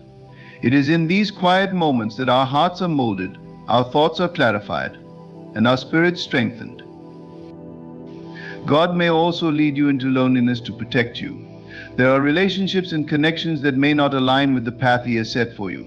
Sometimes being alone is His way of shielding you from influences that could pull you away from your purpose. Though it may be hard to understand in the moment, trust that His ways are higher than our ways, and His thoughts higher than our thoughts. He sees the dangers ahead, the pitfalls we cannot see, and in His love He sometimes pulls us away for our own good. In this season, God invites you to discover who you are in Him. When the voices of the world are silenced, you begin to hear the truth about yourself, not the distorted reflections offered by others, but the truth spoken by your Creator. He sees your worth, your potential, your heart. He knows the depths of your soul and the greatness He has placed within you. But for you to see it too, you must first be willing to sit in the quiet and listen. In the silence, God reveals Himself. The noise of the world can often drown out His still, small voice. But when we are alone, we become attuned to His whispers. In those moments, He speaks words of love, guidance, and purpose. He reminds us that He is always near, even when others are far. He promises that He will never leave us nor forsake us, that His presence is constant and unwavering. Embrace the solitude, for it is in the stillness that God's presence becomes most palpable. You are not alone in the way you think. You are alone because God wants you to grow, to discover, to heal. He wants you to learn the depths of His love, to trust Him fully, and to become the person He created you to be. When we think of being alone, it is easy to assume it means abandonment, that somehow we have been forsaken by the world or even by God Himself. But loneliness is not the absence of love, it is often the space where love is most clearly revealed. In this sacred space of isolation, God speaks to us in ways that we might not hear in the company of others. He draws near to us in ways that we might not notice when our lives are full of noise. God doesn't just use silence to teach us, He uses it to transform us. Consider for a moment the times in Scripture when God led His people into the wilderness, into solitude. It was not a random occurrence, but a deliberate act. Moses was called into the desert before leading the Israelites out of Egypt. David spent time alone in the fields before he became king. Even Jesus withdrew to lonely places to pray. In each of these examples, there is a pattern. God uses solitude as preparation. He takes His chosen ones away from the world for a time, not to punish them, but to prepare them for something greater. When God wants you to be alone, it may be because He is preparing your heart for a deeper relationship with Him. In the quiet, in the stillness, you begin to realize that the relationships you once relied on for strength cannot compare to the strength you receive from God. The love you once sought from others is a mere shadow of the love that God has for you. In solitude, you learn that His love is not conditional. It is not based on what you do or how you perform. His love simply is, and it is enough. In this sacred space of loneliness, God also calls us to look inward. The world has a way of distracting us from our inner selves. We fill our days with activity, our minds with endless thoughts, and our hearts with fleeting desires. But when we are alone, there is nowhere to hide from ourselves. God uses this time to reveal the hidden parts of our hearts, the wounds we have ignored, the fears we have buried, the doubts we have covered with busyness. He brings them to the surface, not to shame us, but to heal us. He desires wholeness for us, and that wholeness can only come when we are willing to confront the broken places within. Sometimes the loneliness you feel is not because God has left you, but because He is inviting you to leave behind the things that have held you captive. We can become so attached to the things of this world, our relationships, our careers, our ambitions, that we begin to build our identity on them. But God, in His wisdom, knows that these things cannot sustain us. He knows that if we continue to rely on them for our sense of worth, they will eventually fail us. And so He takes us into a season of solitude to strip away the false foundations we have built our lives upon. He removes the things that we have clung to so tightly, not to harm us, but to set us free. When you are alone, you are faced with the question, who are you really? Without the titles, without the relationships, without the external validation, who are you at your core? It is in this place that God speaks His truth over you. He reminds you that you are His child, created in His image, loved beyond measure. He tells you that your worth is not found in what you do, but in who you are, his beloved. In this quiet, he redefines your identity, not based on the world's standards, but on his eternal truth. This time of being alone is also a time of testing. Just as gold is tested in fire, our faith is tested in solitude. It is easy to believe in God's goodness when everything is going well, when we are surrounded by people who love us, when life is moving smoothly. But what happens when all of that is taken away? Will we still trust in his goodness? Will we still believe that he is with us, even when we cannot feel his presence? It is in these moments of testing that our faith is strengthened. God doesn't test us to watch us fail, he tests us to refine us, to purify our hearts, to deepen our trust in him. Being alone with God is also a time of deep transformation. When we are alone, we are more receptive to the changes he wants to make in our lives. We are no longer distracted by the opinions of others, no longer influenced by the expectations of the world. In this quiet space, God works on us in ways that would be impossible in the midst of the noise. He reshapes our hearts, renews our minds, and redirects our paths. The transformation may not be easy. It may involve letting go of old habits, old ways of thinking, and old relationships, but it is necessary for us to become the people God has called us to be. God also uses this time of solitude to remind us of our purpose. When we are surrounded by others, it is easy to get caught up in their dreams, their plans, their expectations. We begin to live for the approval of people rather than the approval of God. But when we are alone, we are reminded of the unique purpose God has for each of us. He calls us to remember that we are not here by accident, that our lives have meaning, that there is a divine plan unfolding in our lives. In this quiet space, God reveals the next steps, the path we are to walk, the work we are to do. He prepares us for what is to come, and he gives us the strength to walk in his will. In your loneliness, God is also teaching you to be content in him alone. We live in a world that tells us we need more relationships, more success, more possessions to be happy. But God is calling you to find your joy, your peace, your fulfillment in him alone. He is teaching you that he is enough, that his presence is enough, that his love is enough. When you learn to be content in God, you are no longer swayed by the ups and downs of life. You are no longer dependent on others for your sense of worth. You are rooted in something eternal, something unshakable. And that is a gift beyond measure. God may also be calling you into solitude to deepen your compassion for others. When we experience loneliness, we are better able to empathize with those who feel alone. Our hearts are softened, our understanding is deepened. We begin to see the people around us not just as companions, but as individuals who may be struggling with their own feelings of isolation. In this way, God uses our loneliness to expand our capacity to love, to care, and to serve. He prepares us to be a light to those who are walking in darkness, to offer hope to those who feel forgotten. In this season of solitude, remember that you are never truly alone. God is with you even when it feels like no one else is.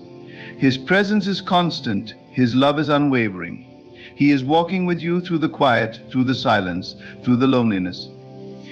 He is using this time to draw you closer to him, to deepen your faith, to refine your character, and to prepare you for the journey ahead. This is not a time to fear, but a time to trust. Trust that God knows what he is doing. Trust that he is working all things for your good. Trust that this season of being alone is not the end of your story, but the beginning of something new, something beautiful, something beyond what you can imagine. The path of solitude may be difficult, but it is also sacred. It is a path that leads to deeper intimacy with God, greater self-awareness, and a clearer sense of purpose. It is a path that transforms you, refines you, and prepares you for the next chapter of your life. So, embrace this time. Trust in God's plan, and know that even in your loneliness, you are never truly alone. In these moments of quiet and solitude, there is an opportunity for reflection that rarely comes in the noise and busyness of life. When the distractions fade away and we are left alone with our thoughts, our prayers, and the presence of God, something profound begins to happen. We start to realize that perhaps what we've been avoiding by filling our lives with so much noise is not loneliness at all, but ourselves. God often allows us to be alone so that we may come face to face with who we truly are, not the version we present to the world, but the person we are when no one else is watching. This is not always an easy encounter. It can be uncomfortable, even painful, to confront the depths of our hearts. But it is only in this raw honesty that transformation begins. God's desire for us in these moments is not to make us feel isolated or forgotten, but to draw us into deeper communion with Him. He longs to meet us in the place where our deepest longings, fears, and desires reside. In this sacred encounter, we learn that His grace is sufficient for all that we are and all that we lack. He begins to heal the wounds that we have kept hidden, the hurts that we have buried beneath layers of distraction, and the insecurities that we have covered with pride or self-reliance. There is a stripping away that happens in solitude. The roles we play, the masks we wear, and the defenses we build are all laid bare. God doesn't need us to impress Him. He doesn't ask us to come to Him with perfection. Instead, He invites us to bring our brokenness, our questions, and our uncertainties to Him, trusting that in His presence we will find healing, answers, and peace. And it is often in these quiet, unguarded moments that we begin to experience His love in a way we never could when we are surrounded by the noise of the world. Being alone with God is a unique form of intimacy. It is where He speaks to our hearts in ways that words cannot describe. It is where we learn to recognize His voice, not as one that competes with the chaos around us, but as a still, small voice that whispers in the deepest part of our souls. It is where we begin to understand that His presence is not dependent on our circumstances, nor is His love for us contingent on what we do or don't do.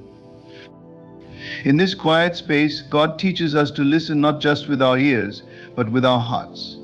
He teaches us to be still and know that He is God. In the stillness, we begin to realize that all of the things we have been chasing, the things we thought would make us feel fulfilled or happy, pale in comparison to the peace and fulfillment that come from simply being with Him. But this solitude is not just about introspection, it is also about preparation. God doesn't lead us into the wilderness without purpose. Just as He led His people into the wilderness to prepare them for the promised land, He leads us into seasons of aloneness to prepare us for what lies ahead. He is equipping us, refining us, and strengthening us for the next chapter of our lives. Sometimes we must be alone to grow. Just as seeds need time in the dark soil before they can sprout, we too need seasons of solitude before we can fully blossom into who God has called us to be.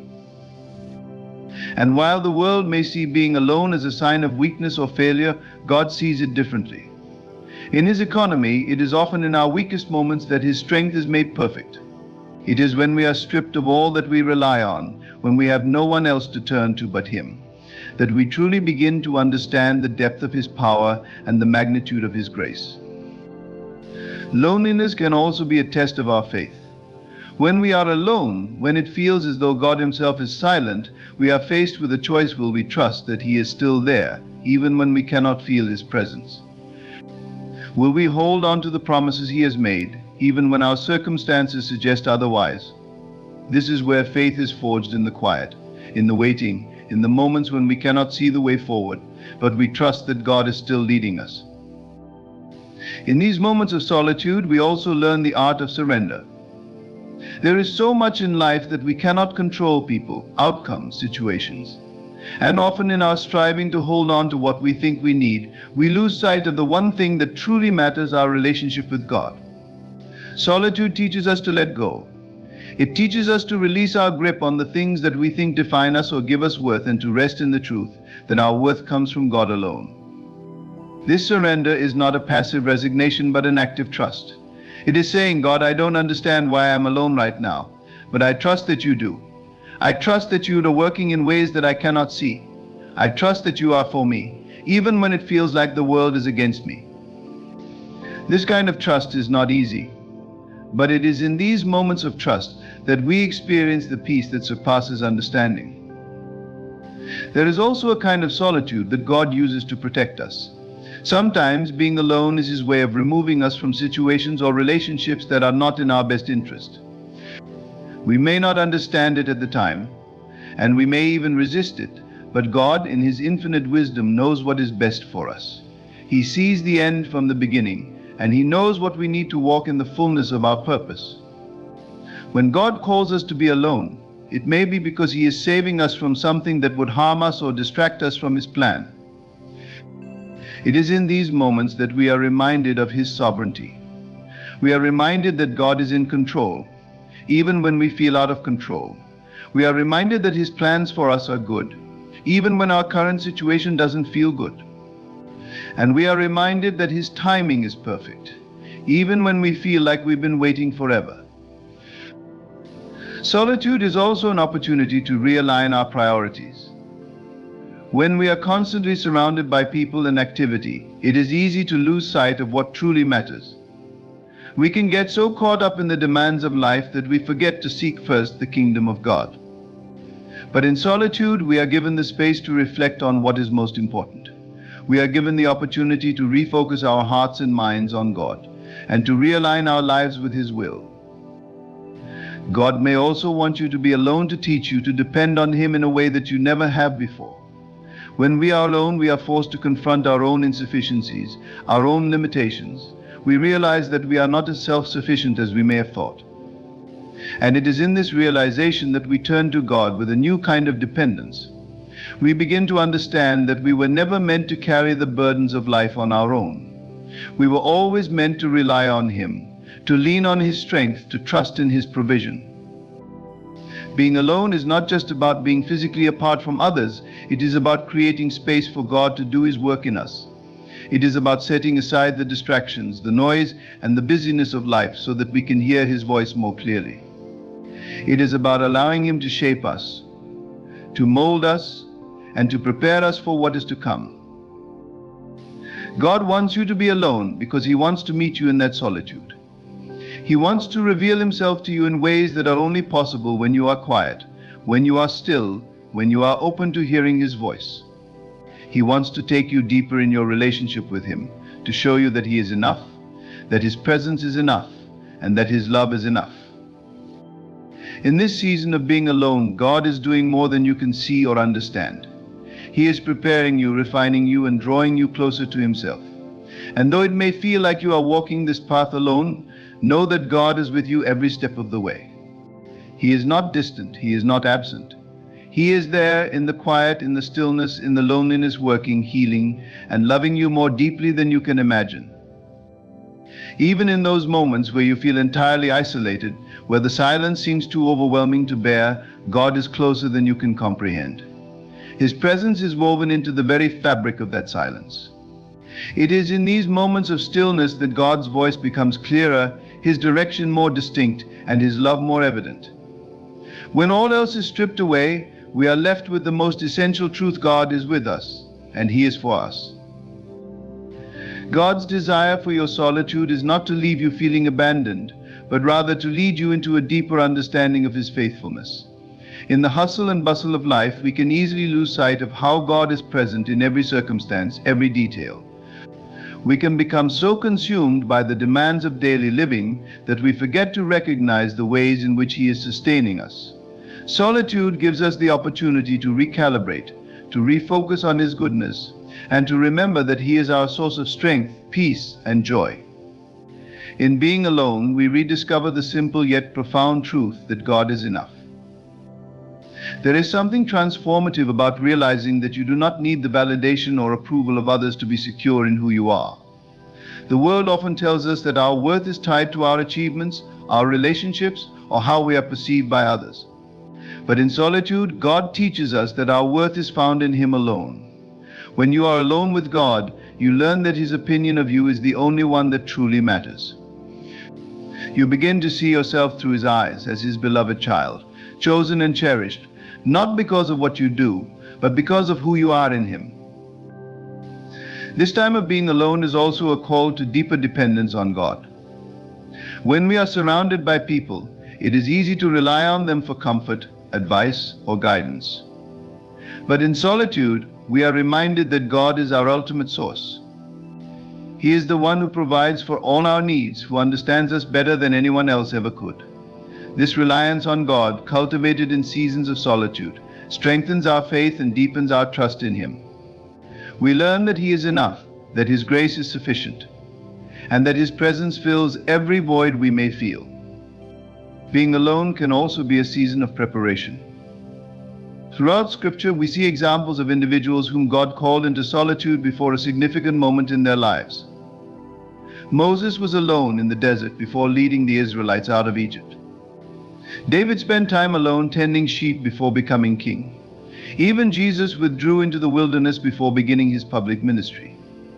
In each of these cases, solitude was not a punishment, but a preparation for the greater calling that lay ahead.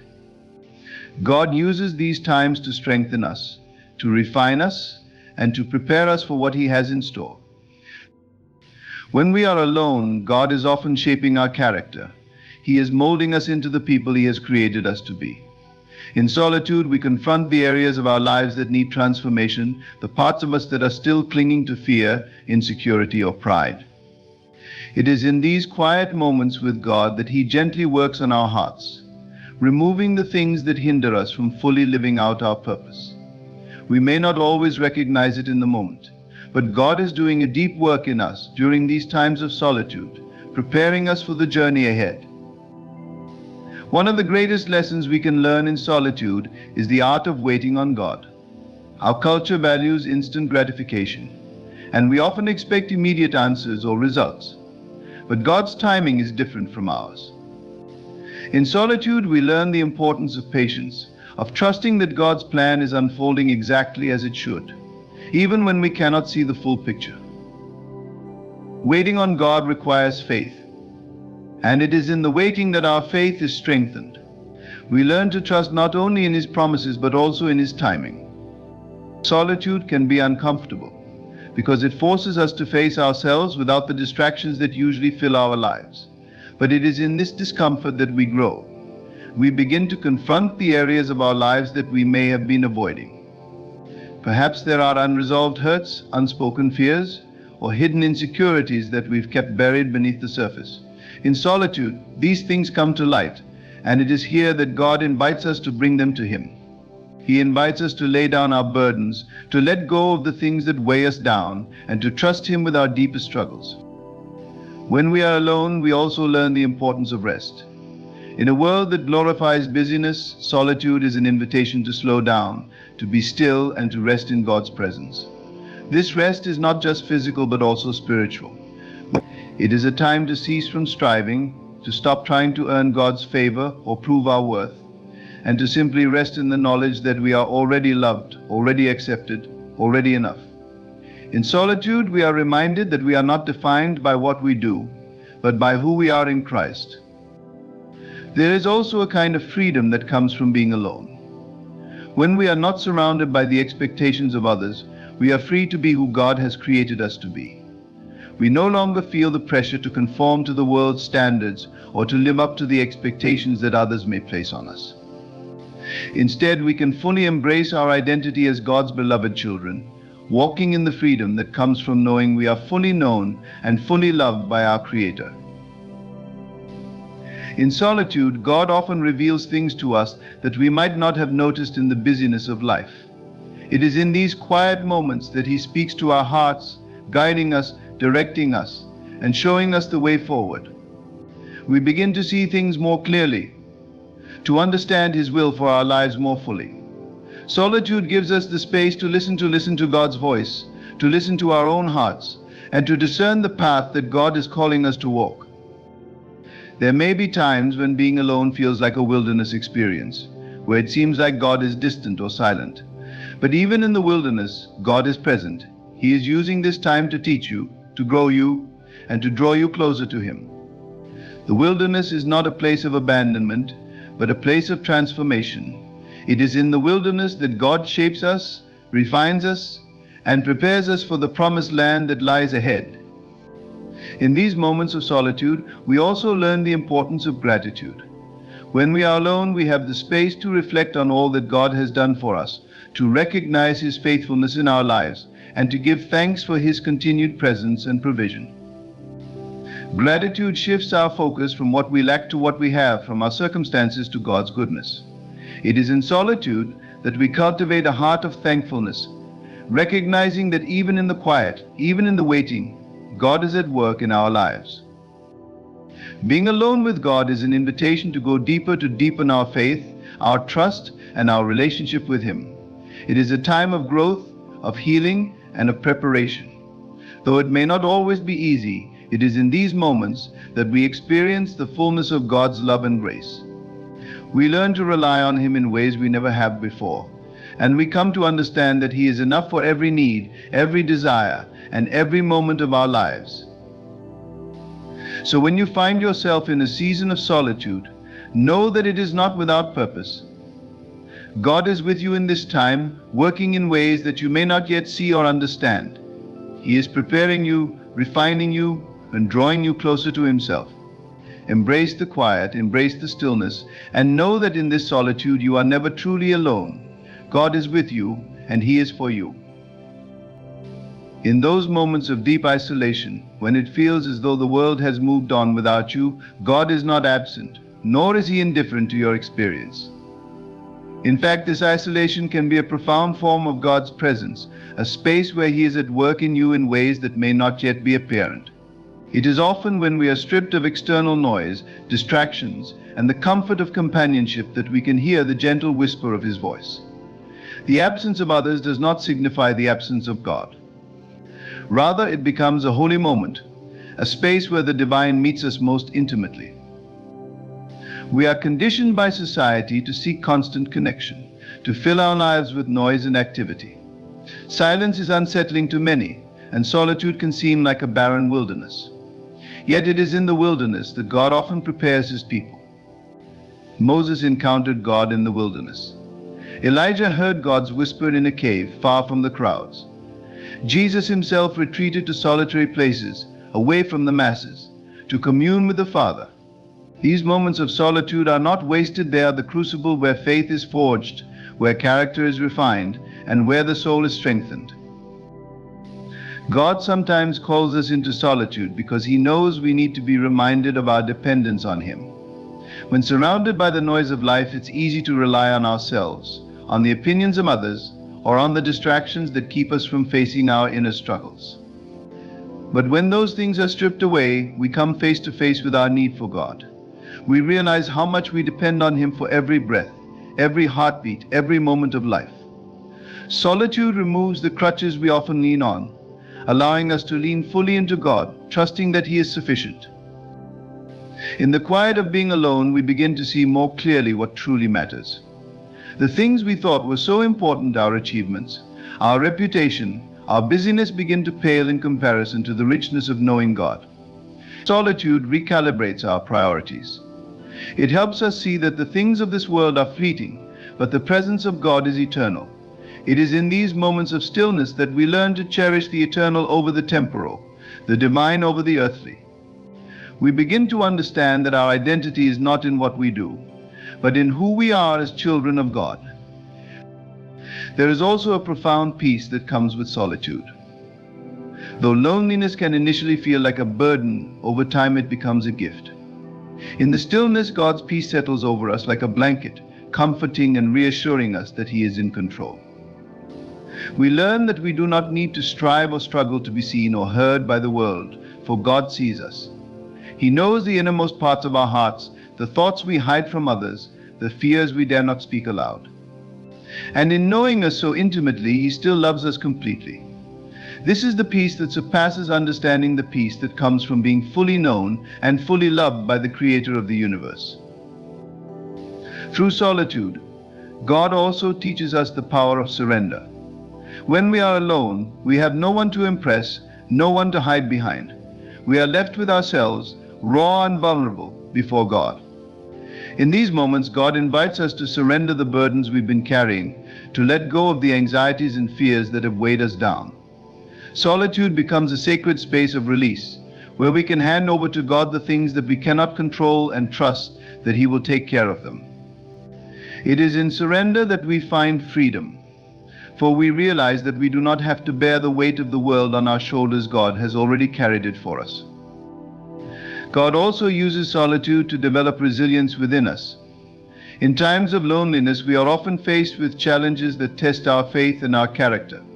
We may be tempted to give up, to question whether God is truly with us in our struggle. Yet it is in these very moments that God is building within us a strength that can only be forged through adversity.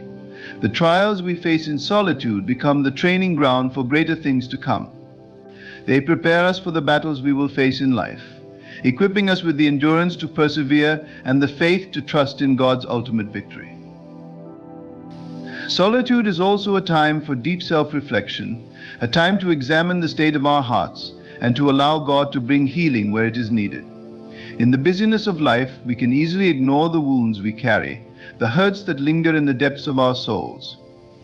But in solitude, God brings these wounds to the surface, not to harm us, but to heal us.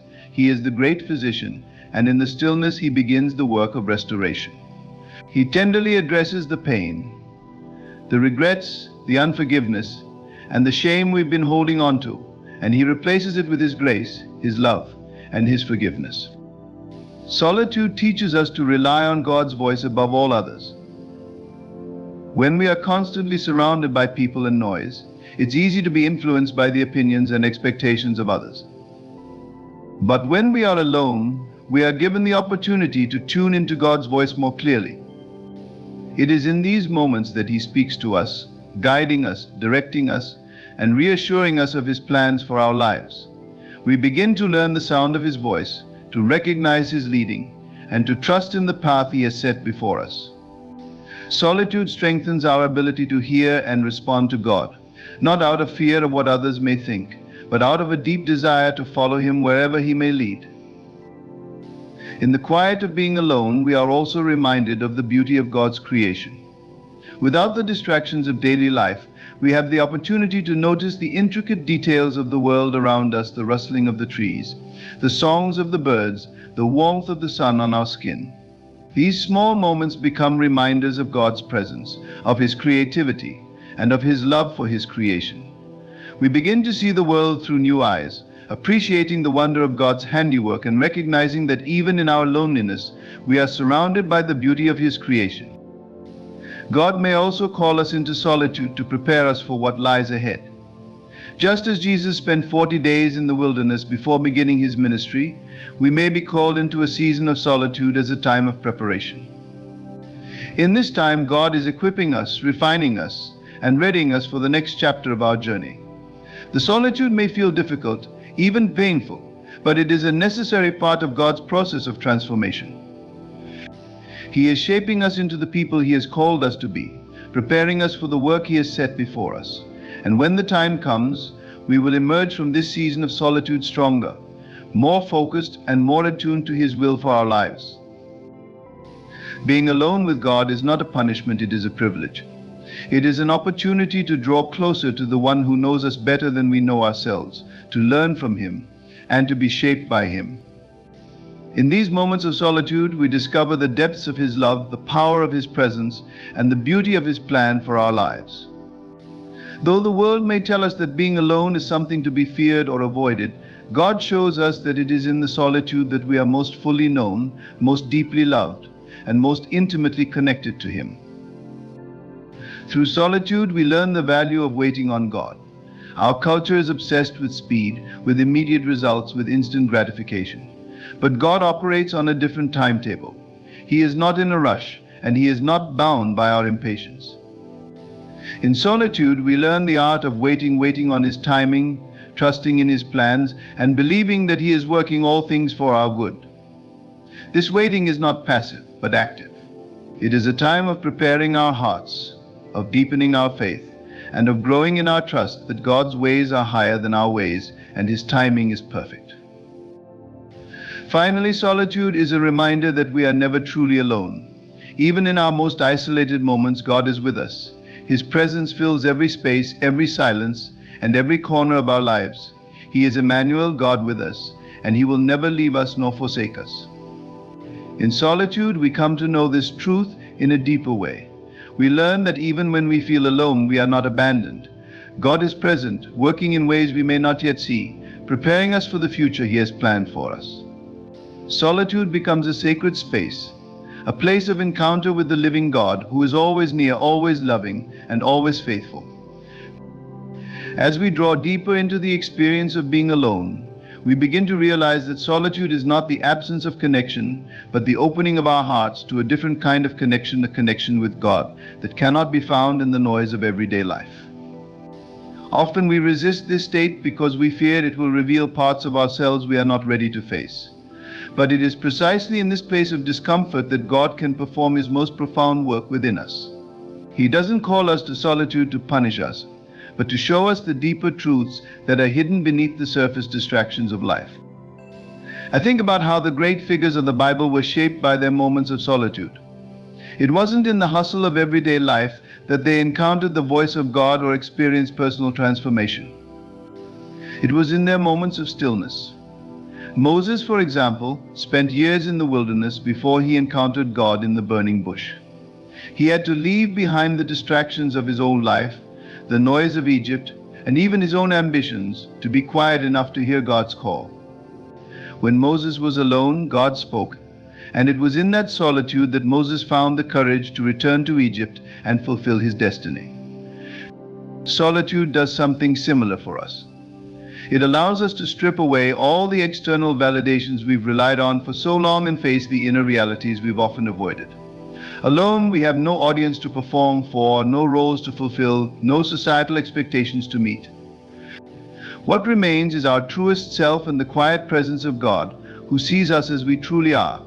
In this state, we begin to confront the parts of ourselves we have hidden or neglected. And in this confrontation, there is healing.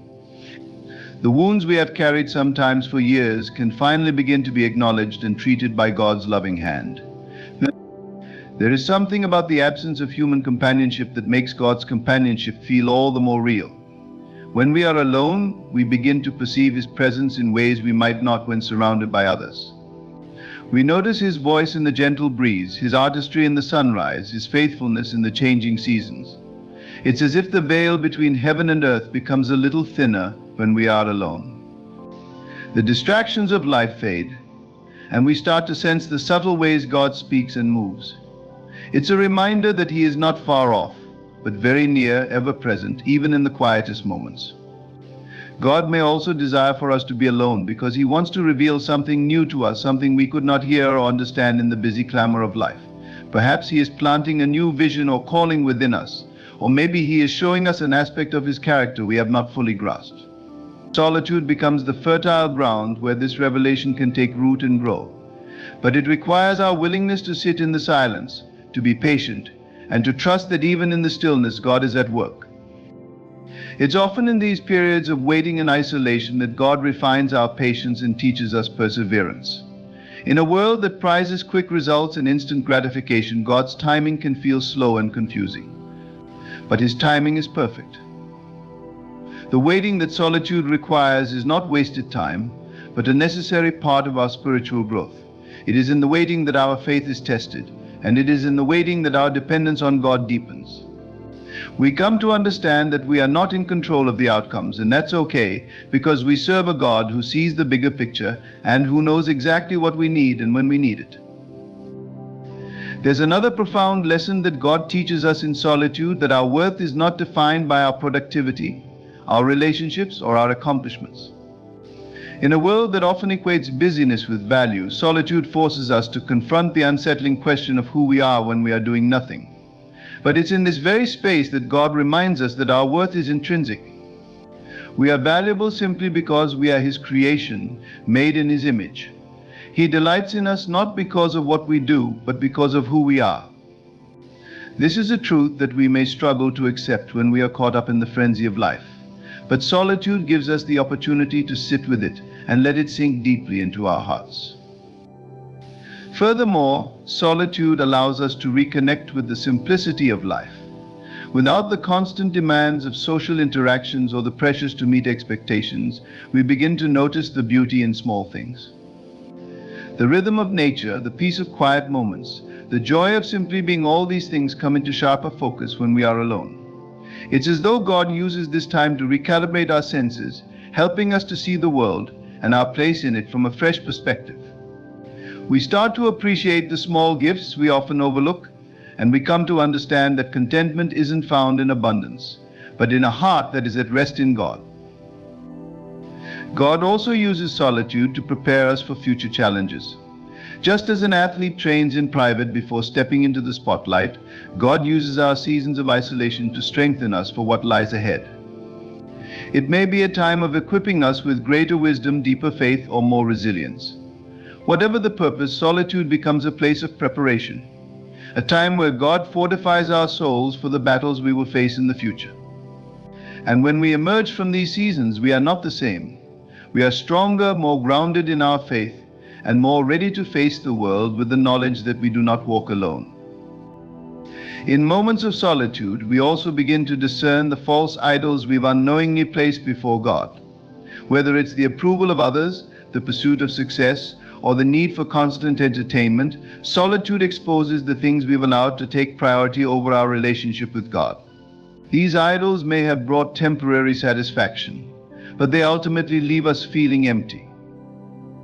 It is in the quietness of being alone that God gently reveals these misplaced affections and invites us to refocus our hearts on Him. It is a process of reordering our desires, of learning to seek first the kingdom of God, knowing that everything else will fall into place.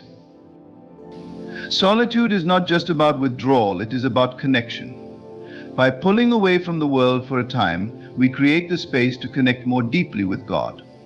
And as we do, we begin to see that the aloneness we feared is actually a gift. It is a gift because it brings us closer to the one who is always with us, who will never leave us or forsake us.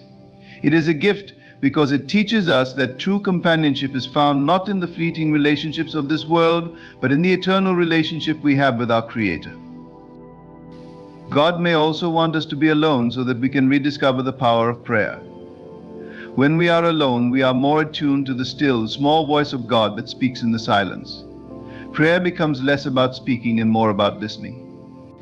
It becomes a dialogue rather than a monologue. In solitude, we learn to pray with greater depth, not just with words, but with our hearts. We begin to understand that prayer is not just a list of requests, but a posture of being in God's presence, of surrendering our will to His, and of trusting that He hears us even in the silence. As we sit in solitude, we may also discover a deeper sense of gratitude. Without the distractions of life, we become more aware of the blessings we've been given. We begin to see the grace in every breath, the beauty in every moment, the love that surrounds us even when we feel alone. Solitude allows us to cultivate a heart of gratitude, to thank God for the things we often take for granted, and to recognize His goodness even in the midst of our trials. Ultimately, solitude teaches us that God is enough. When all is stripped away, when we are alone with no one to lean on, no distractions to fill the void, no achievements to validate us, we discover that God is sufficient. He is our portion, our strength, our refuge. In Him we find everything we need. Solitude is the school where this truth is learned, and though it may be a hard lesson at times, it is one that leads to lasting peace and joy.